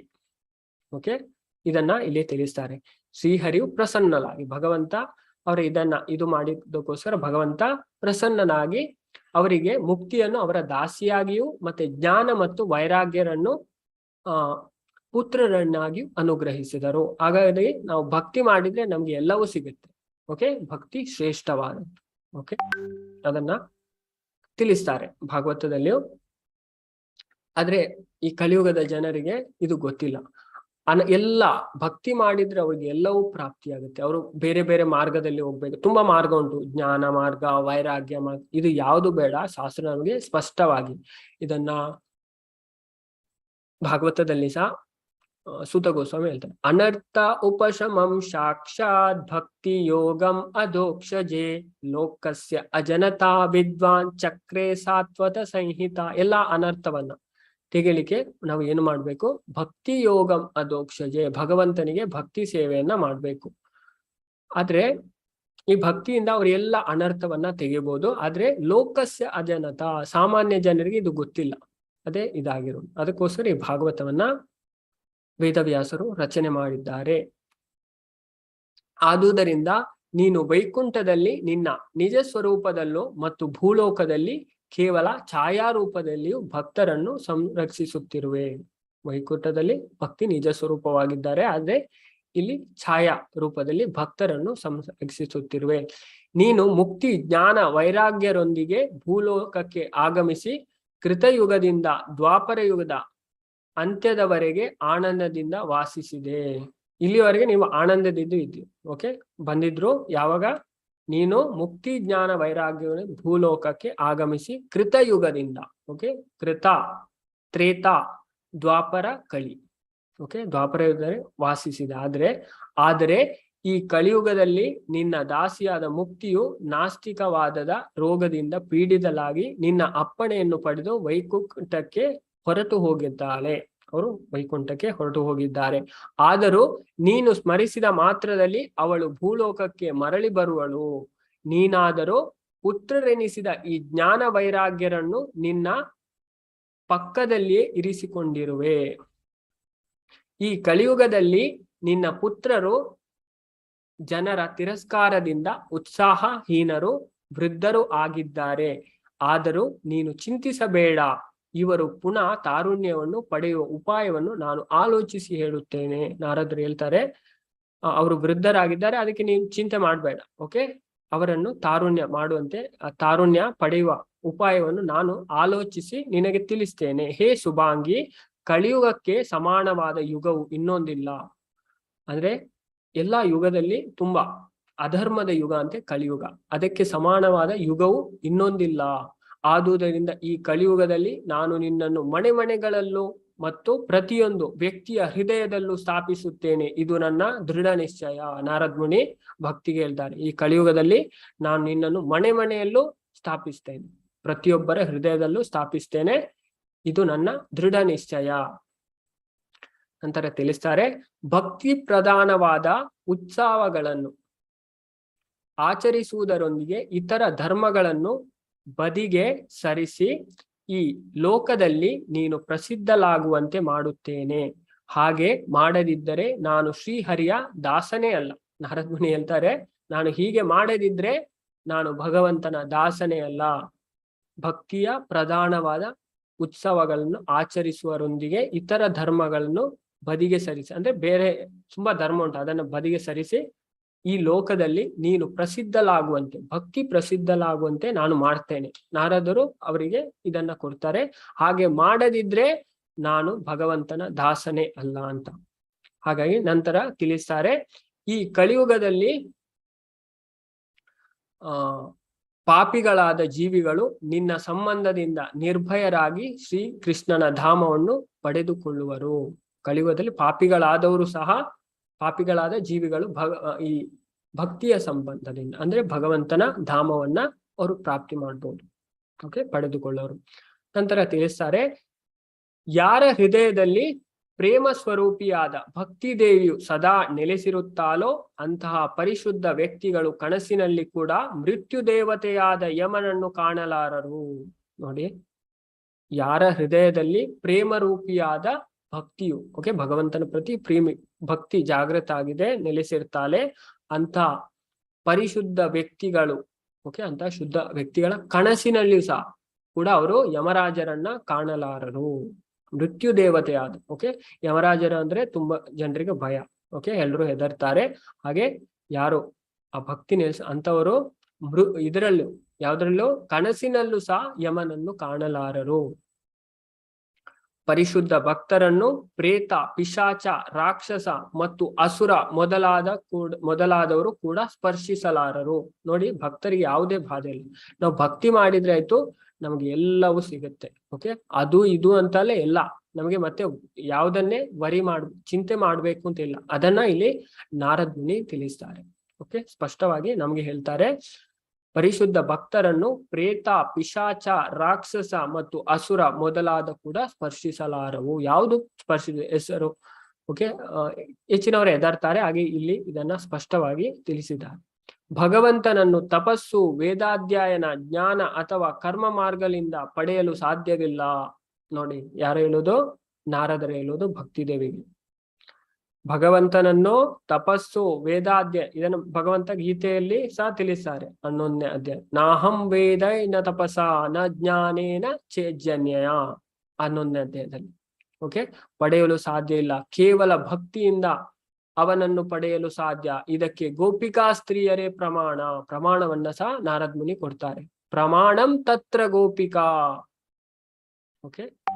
ಭಗವಂತನನ್ನು ತಪಸ್ಸು, ವೇದಾಧ್ಯಯನ, ಜ್ಞಾನ ಅಥವಾ ಕರ್ಮ ಮಾರ್ಗಗಳಿಂದ ಪಡೆಯಲು ಸಾಧ್ಯವಿಲ್ಲ, ಕೇವಲ ಭಕ್ತಿಯಿಂದ ಅವನನ್ನು ಪಡೆಯಲು ಸಾಧ್ಯ. ಬ್ರಹ್ಮಾಜಿ ಬ್ರಹ್ಮ ಸಂಹಿತೆಯಲ್ಲಿ ಸಹ ಹೇಳ್ತಾರೆ, ವೇದೇಶು ದುರ್ಲಭಮಾತ್ಮ ಭಕ್ತೋ ಗೋವಿಂದಮಾದಿ ಪುರುಷಂ ತಮಹಂ ಭಜಾಮಿ. ವೇದೇಶು ದುರ್ಲಭ, ವೇದದಿಂದಲೂ ಸಹ ಭಗವಂತನ ಪ್ರಾಪ್ತಿ ಮಾಡ್ಲಿಕ್ಕೆ ದುರ್ಲಭ ಅಂತೆ. ಆದ್ರೆ ಅದುರ್ಲಭಂ ಆತ್ಮಭಕ್ತೋ, ಆದ್ರೆ ಆ ದುರ್ಲಭವಾದ ಭಗವಂತ ಭಕ್ತಿಗೆ ಅದುರ್ಲಭ ಆಗ್ತಾರೆ.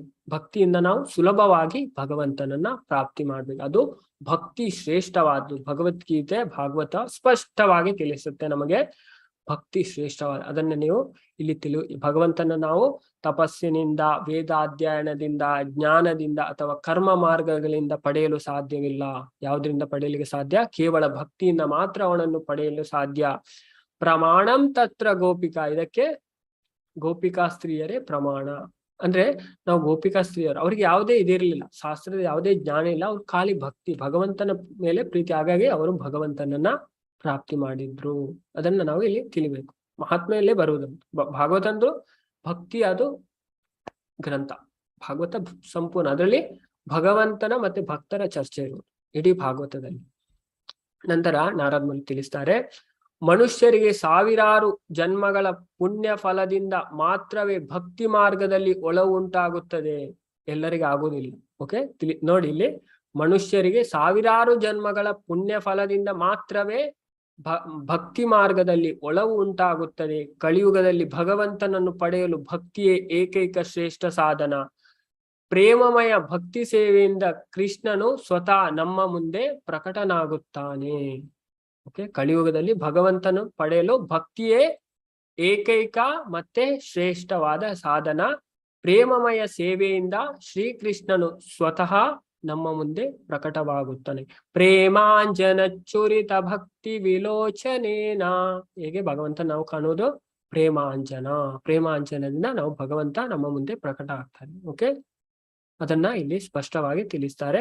ನಂತರ ನಾರದ್ ಮುನಿ ಹೇಳ್ತಾರೆ, ಯಾರು ಭಕ್ತರಿಗೆ ದ್ರೋಹವನ್ನು ಬಯಸುತ್ತಾರೋ ಅವರು 3 ಲೋಕಗಳಲ್ಲೂ ದುಃಖವನ್ನು ಅನುಭವಿಸಬೇಕಾಗುತ್ತದೆ. ಯಾರು ಭಗವಂತನ ಭಕ್ತರಿಗೆ, ಓಕೆ, ವೈಷ್ಣವ ಅಪರಾಧ, ಓಕೆ, ಭಕ್ತರಿಗೆ ನಾವು ಯಾವಾಗ್ಲೂ ಅಪರಾಧವನ್ನ ಮಾಡಿ ಎಂತ ಅವರು ಚಿಕ್ಕ ಭಕ್ತ ಆಗ್ಲಿ ದೊಡ್ಡ, ನಾವು ಯಾರಿಗೂ ಅಪರಾಧವನ್ನ ಮಾಡಬಾರ್ದು. ಹಾಗೆ ಇಲ್ಲಿ ನಾರದ್ ಮುನಿ ಹೇಳ್ತಾರೆ, ಭಕ್ತಿ ದ್ರೋಹಕಾರ ಏಚ ತೇ ಸಿದಂತಿ ಜಗತ್ರಯೇ. ಅದನ್ನ ತಿಳಿಸ್ತಾರೆ. ಅದರ ಉದಾಹರಣೆಯನ್ನು ಸಹ ಕೊಡ್ತಾರೆ, ಹೇಗಾಗತ್ತೆ ಅಂತ ನೋಡಿ.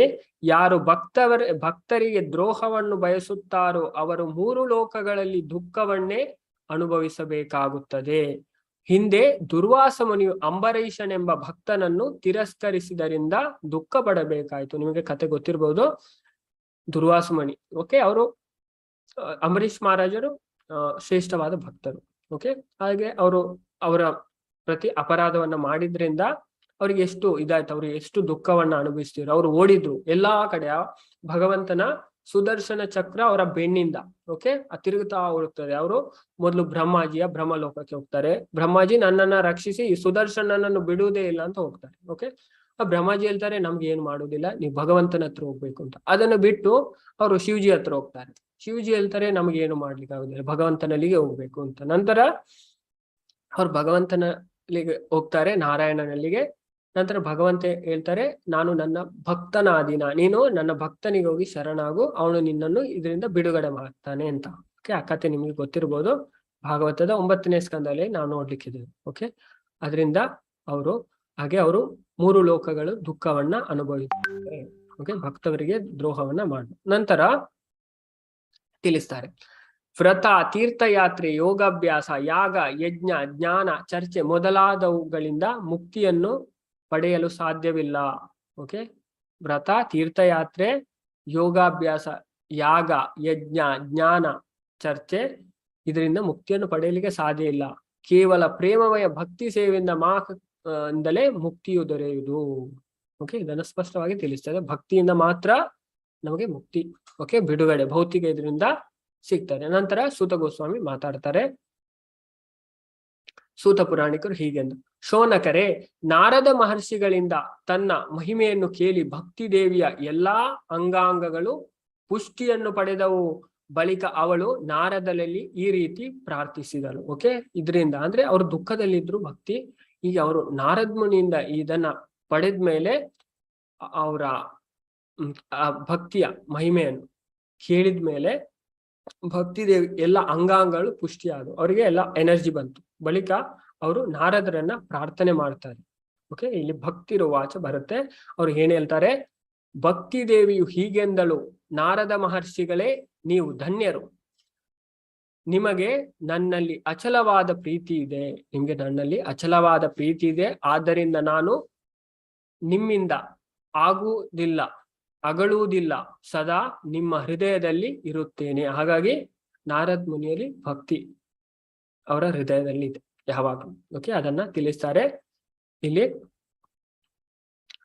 ಅವರಿಗೆ ಹೇಳ್ತಾರೆ, ಯಾರೋ ಭಕ್ತಿ ನಾರದಿಗೆ ಹೇಳ್ತಾರೆ, ನಿಮಗೆ ನನ್ನಲ್ಲಿ ಅಚಲವಾದ ಪ್ರೀತಿ ಇದೆ, ಅಚಲವಾದ ಪ್ರೀತಿ. ಆದ್ದರಿಂದ ನಾನು ನಿಮ್ಮಿಂದ ಅಗಳುವುದಿಲ್ಲ, ನಿಮ್ಮಿಂದ ದೂರ ಹೋಗುವುದಿಲ್ಲ, ಅಗಳುವುದಿಲ್ಲ, ಸದಾ ನಿಮ್ಮ ಹೃದಯದಲ್ಲಿ ಇರುತ್ತೇನೆ. ಸದಾ ಯಾವಾಗ್ಲೂ ನಾನು ನಿಮ್ಮ ಹೃದಯದಲ್ಲಿ ಇರ್ತೇನೆ ನಾರದ್ರೆ ಅಂತ ಭಕ್ತಿ ಹೇಳ್ತಾರೆ. ಮಹಾತ್ಮರೇ, ದಯಾಳುವಾದ ನೀವು ನನ್ನ ಎಲ್ಲಾ ದುಃಖವನ್ನು ಕ್ಷಣ ಮಾತ್ರದಲ್ಲಿ ದೂರ ಮಾಡಿದ್ದೀರಿ. ನನಗೆ ತುಂಬಾ ದುಃಖ ಇತ್ತು, ಅದನ್ನು ನೀವು ಕ್ಷಣ ಮಾತ್ರದಲ್ಲಿ ದೂರ ಮಾಡಿದ್ದೀರಿ.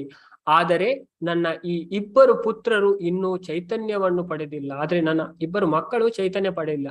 ಜ್ಞಾನ ಮತ್ತೆ ವೈರಾಗ್ಯ ಹಾಗೆ ಇದ್ದಾರೆ, ವೃದ್ಧರಾಗಿಯೇ ಅಲ್ಲಿ ಬಿದ್ದಿದ್ದಾರೆ. ಶೀಘ್ರವಾಗಿ ಇವರಿಬ್ಬರಿಗೂ ಎಚ್ಚರಿಸಿ ಚೈತನ್ಯವನ್ನು ಹೊಂದುವಂತೆ ಮಾಡಿ. ನೀವು ಇವರನ್ನು ಸಹ ಎಚ್ಚರಿಸಿ. ಈಗ ನನ್ನನ್ನು ಪುಷ್ಟಿಯಾಗಿ ಮಾಡಿದ್ದೇನೆ, ನಾನೀಗ ತುಂಬಾ ಚೆನ್ನಾಗಿದ್ದೇನೆ, ನನಗೆ ಯಾವುದೇ ಇದಿಲ್ಲ. ಆದ್ರೆ ನನ್ನ ಇಬ್ಬರು ಪುತ್ರರನ್ನು, ಜ್ಞಾನ ಮತ್ತೆ ವೈರಾಗ್ಯರನ್ನು, ಇವರಿಬ್ಬರನ್ನು ಎಚ್ಚರಿಸಿ ಚೈತನ್ಯವನ್ನು ಹೊಂದುವಂತೆ ಮಾಡಿರಿ ಅಂತ ಹೇಳ್ತಾರೆ. ನಂತರ ಸೂತ ಪುರಾಣಿಕರು ತಿಳಿಸ್ತಾರೆ. ಸೂತ ಪುರಾಣಿಕರು ಹೀಗೆಂದರು: ಶೌನಕರೇ, ಭಕ್ತಿಯ ಮಾತುಗಳನ್ನು ಕೇಳಿ ನಾರದರಿಗೆ ಕರುಣೆ ಉಂಟಾಯಿತು. ಓಕೆ, ಭಕ್ತಿ ಈ ತರ ಹೇಳಿದ್ದಕ್ಕೆ ನಾರದರಿಗೆ ತುಂಬಾ ಕರುಣೆ ಉಂಟಾಯಿತು. ಅವರು ಜ್ಞಾನ ವೈರಾಗ್ಯರನ್ನು ಕೈಯಿಂದ ಅಲುಗಾಡಿಸುತ್ತಾ ಎಚ್ಚರಿಸಲು ಪ್ರಯತ್ನಿಸಿದ್ರು. ಕೈಯಿಂದ ಅಲುಗಾಡಿಸಿ ಹೇಳಿ ಹೇಳಿ ಹೇಳಿ ಜ್ಞಾನ ಹೇಳಿ ವೈರಾಗ್ಯ ಅಂತ ಎಚ್ಚರಿಸಲಿ ಅವರು ಪ್ರಯತ್ನ ಪಟ್ರು. ಯಾರು? ನಾರದ್ ಮುನಿ ಜ್ಞಾನ ಮತ್ತು ವೈರಾಗ್ಯರನ್ನ. ನಾರದರು ಅವರ ಕೈಯಲ್ಲಿ ಬಾಯಿಟ್ಟು, ಎಲೆ ಜ್ಞಾನ ಬೇಗನೆ ಎಚ್ಚರನಾಗು, ಎಲೆ ವೈರಾಗ್ಯ ಬೇಗನೆ ಎದ್ದೇಲು ಎಂದು ಉಚ್ಚ ಸ್ವರದಲ್ಲಿ ಹೇಳಿದರು. ಓಕೆ, ಅವರು ಜೋರಾಗಿ ಹೇಳಿದ್ರು. ಅವರ ಕಿವಿಯಲ್ಲಿ ಬಾಯಿಟ್ಟು, ಕಿವಿ ಹತ್ರ ಬಾಯಿಟ್ಟು ಏನಂತ, ಎಲೆ ಜ್ಞಾನ ಬೇಗನೆ ಎಚ್ಚರನಾಗು, ಎಲೆ ವೈರಾಗ್ಯ ಬೇಗನೆ ಎದ್ದೇಲು ಅಂತ ಉಚ್ಚ ಸ್ವರದಲ್ಲಿ ಹೇಳಿದರು. ಬಳಿಕ ನಂತರ ಈಗ ಮಾಡಿದ್ರೆ ಅವ್ರು ಹೇಳ್ತಾ ಇಲ್ಲ. ಅವರು ಎಷ್ಟು ಪ್ರಯತ್ನ ಮಾಡ್ತಾರೆ ಇವರು ಜ್ಞಾನ ಮತ್ತೆ ವೈರಾಗ್ಯರನ್ನ ಏಲಿಸ್ಲಿಗೆ, ಆದ್ರೂ ಹೇಳುವುದಿಲ್ಲ. ಬಳಿಕ ಅವ್ರು ಏನ್ ಮಾಡ್ತಾರೋ, ಅವರ ಕಿವಿಯಲ್ಲಿ ಎಲ್ಲಾ ವೇದವನ್ನ ಪಾರಾಯಣ ಮಾಡ್ತಾರೆ. ಅದನ್ನ ಇಲ್ಲಿ ತಿಳಿಸ್ತಾರೆ. ಬಳಿಕ ವೇದೋಪನಿಷತ್ತುಗಳ ಘೋಷಗಳಿಂದ ಹಾಗೂ ಪುನಃ ಪುನಃ ಭಗವದ್ಗೀತೆಯ ಪಠನದಿಂದ ಎಚ್ಚರಗೊಳಿಸಲು ಪ್ರಯತ್ನಿಸಿದರು. ಓಕೆ, ವೇದ ಉಪನಿಷತ್ತು ಭಗವದ್ಗೀತೆಯನ್ನೆಲ್ಲ ಅವರ ಕಿವಿಯಲ್ಲಿ ಪಠನ ಮಾಡಿದ್ರು. ಆಗ ಅವರು ತುಂಬಾ ಭಗವದ್ಗೀತೆಯನ್ನ ಮಾಡಿದ್ರು. ಅವರು ತುಂಬಾ ಕಷ್ಟದಿಂದ ಕ್ಷಣಕಾಲ ಎದ್ದು ನಿಂತ್ರಂತೆ. ಜ್ಞಾನ ಮತ್ತೆ ವೈರಾಗ್ಯ ನಿಂತ್ರು, ಅಲ್ಲಿ ಎದ್ದು ನಿಂತ್ರು. ನಂತರ ಟಪ್ ಅಂತ ಬೀಳ್ತಾರೆ. ಓಕೆ, ಆದರೂ ಆಲಸ್ಯದಿಂದ ಆಕಳಿಸುತ್ತಿದ್ದ ಅವರು ಕಣ್ಣು ತೆರೆಯಲು ಕೂಡ ಅಶಕ್ತರಾಗಿದ್ದರು. ಅವರು ತಲೆಗೂದಲು ಬಕಪಕ್ಷಿಯಂತೆ ಬಿಳಿಯಾಗಿದ್ದವು, ಅಂಗಾಂಗಗಳು ಒಣಗಿದ ಕಟ್ಟಿಗೆಯಂತೆ ನಿರ್ಜೀವವಾಗಿದ್ದವು. ಓಕೆ, ಅವರು ಆಲಸ್ಯದಿಂದ ಮತ್ತೆ ಕಣ್ಣೇರಲು ಕೂಡ ಅವರು ಅಶಕ್ತರಾಗಿ, ಅಂದ್ರೆ ಆ ವೃದ್ಧಾಪ್ಯ ಅವರಿಗೆ ಇದಾಗಿದೆ. ಅವರ ತಲೆ ಕೂದಲು ಹೇಗಾಗಿತ್ತು? ಬಕಪಕ್ಷಿ ಅಂತೆ, ಅಂದ್ರೆ ಕ್ರೇನ್ ಹೇಳ್ತೇವೆ, ಕೊಕ್ಕರೆ, ಆ ತರ ಬಕಪಕ್ಷಿಯಂತೆ ಬಿಳಿಯಾಗಿದ್ದವು, ಅಂಗಾಂಗಗಳು ಒಣಗಿದ ಕಟ್ಟಿಗೆಯಂತೆ ನಿರ್ಜೀವವಾಗಿದ್ದವು. ಜ್ಞಾನ ವೈರಾಗ್ಯರು ಹಸಿವು ಬಾಯಾರಿಕೆಗಳಿಂದ ಪುನಃ ಪುನಃ ಮಲಗುವುದನ್ನು ಕಂಡು ಚಿಂತಿತರಾದ ನಾರದರು ಎಚ್ಚರಗೊಳಿಸಲು ಏನು ಮಾಡಬೇಕು ಎಂದು ಯೋಚಿಸತೊಡಗಿದ್ರು. ಇವರು ತುಂಬಾ ಪ್ರಯತ್ನ ಆದ್ರೆ ಸ್ವಲ್ಪ ಟೈಮ್ ಅವರು ಎದ್ದು ನಿಂತರು. ಓಕೆ, ಈ ವೇದ ಉಪನಿಷತ್ತು ಭಗವದ್ಗೀತೆಯನ್ನ ಪಾರಾಯಣ ಮಾಡಿದ್ರು ಅವರ ಕಿವಿಯಲ್ಲಿ. ಸ್ವಲ್ಪ ಟೈಮ್ ಎದ್ದು ನಿಂತರು, ನಂತರ ಹಾಗೆ ಬೀಳ್ತಾರೆ. ಅವರು ಈ ಹಸಿವು ಬಾಯಾರಿಕೆ ಪುನಃ ಪುನಃ ಮಲಗಿರೋದು ಅನ್ಕೊಂಡು ಅವರಿಗೆ ನಾರದರಿಗೆ ಚಿಂತೆ ಆಗುತ್ತೆ. ಓಕೆ, ಇವರನ್ನು ಇನ್ನು ಎಚ್ಚರಗೊಳಿಸಿ ಏನು ಮಾಡ್ಬೇಕು ಅಂತ ಅವರು ಯೋಚಿಸಿದ್ರು. ಓಕೆ, ಇವರ ನಿದ್ರೆಯನ್ನು ಮತ್ತು ಅದಕ್ಕಿಂತಲೂ ಮಿಗಿಲಾಗಿ ಅವರ ವೃದ್ಧಾಪ್ಯವನ್ನು ಹೇಗೆ ಹೋಗಲಾಡಿಸುವುದೆಂದು ಚಿಂತಿಸುತ್ತಾ ನಾರದ ಮಹರ್ಷಿಗಳು ಶ್ರೀ ಗೋವಿಂದನನ್ನು ಸ್ಮರಿಸಿದರು. ಹೀಗೆ ಅವರು ಚಿಂತೆ ಮಾಡುತ್ತಾ ಆ ಭಗವಂತನ ಸ್ಮರಿಸ್ತಾರೆ. ಆಗ ಅವರಿಗೆ ಆಕಾಶವಾಣಿ ಆಗುತ್ತಂತೆ. ಓಕೆ, ಹೆದರ್ಬೇಡಿ, ಅವರಿಗೆ ಧೈರ್ಯ ಘೋಷ ಆಗುತ್ತೆ. ಭಗವಂತನನ್ನ ಅವರು ಯಾವಾಗ ಸ್ಮರಣೆ ಮಾಡ್ತಾರೆ ಆಗ ವಾಣಿಯೊಂದು ಕೇಳಿಸಿತು. ಅವರಿಗೆ ಆಕಾಶವಾಣಿ ಕೇಳ್ತದೆ, ದೇವರ್ಷಿಗಳೇ ಚಿಂತಿಸಬೇಡಿ. ಓಕೆ, ನೀವು ಚಿಂತಿಸಬೇಡಿ, ನಿಮ್ಮ ಈ ಪ್ರಯತ್ನವು ಕೈಗೊಳ್ಳುವುದು, ಈ ವಿಷಯದಲ್ಲಿ ಯಾವ ಸಂಶಯವೂ ಇಲ್ಲ. ಅವರಿಗೆ ಆಕಾಶವಾಣಿ ಆಗುತ್ತೆ, ನೀವು ಏನು ಹೇಳಿದ್ರಿ ಅಂದ್ರೆ ಅವರು ನಾನು ಇದಕ್ಕೆ ಮುಂಚೆ ನಾರದ್ ಮುನಿ ಹೇಳಿದ್ರು, ನೀನು ಹೆದರಬೇಡ ಭಕ್ತಿ, ನಾನು ನಿನ್ನನ್ನು ಮನೆಯಲ್ಲೂ ಸ್ಥಾಪನೆ ಮಾಡ್ತೇನೆ. ಓಕೆ, ಹಾಗೆ ಮಾಡದಿದ್ರೆ ನನ್ನ ಹೆಸರು, ನಾನು ಭಗವಂತನ ದಾಸನೇ ಅಲ್ಲ. ಓಕೆ, ಹೀಗೆ ಹೇಳಿದ್ದಾರೆ. ಅದಕ್ಕೋಸ್ಕರ ಅವರಿಗೆ ಆಕಾಶವಾಣಿ ಆಗುತ್ತೆ. ದೇವರ್ಷಿಗಳೇ, ನಾರದ್ ಮುನಿಗೆ ಆಕಾಶವಾಣಿ, ಚಿಂತಿಸಬೇಡಿ, ನೀವು ಚಿಂತೆ ಮಾಡಬೇಡಿ. ಅವರು ಚಿಂತೆ ಮಾಡುತ್ತಾ ಭಗವಂತನನ್ನು ಸ್ಮರಣೆ ಮಾಡುವಾಗ್ಲೇ ಅವರಿಗೆ ಆಕಾಶವಾಣಿ ಕೇಳಿಸಿತು. ಓಕೆ, ಚಿಂತಿಸಬೇಡಿ, ನಿಮ್ಮ ಈ ಪ್ರಯತ್ನವು ಕೈಗೂಡುವುದು, ನೀವೇನು ಪ್ರಯತ್ನ ಮಾಡಿದ್ರೆ ಅದು ಆಗತ್ತೆ, ಈ ವಿಷಯದಲ್ಲಿ ಯಾವ ಸಂಶಯವೂ ಇಲ್ಲ. ಓಕೆ, ಆದ್ರೆ ಅವ್ರಿಗೆ ಹೇಗಾಗತ್ತೆ ಅಂತ ಗೊತ್ತಿಲ್ಲ. ಅದನ್ನ ನಾವು ನಾಳೆ ನೋಡುವ. ಇವತ್ತು ಟೈಮ್ ಆಯ್ತು. ನಾವು ಇಲ್ಲಿವರೆಗೆ ನೋಡಿದ್ದು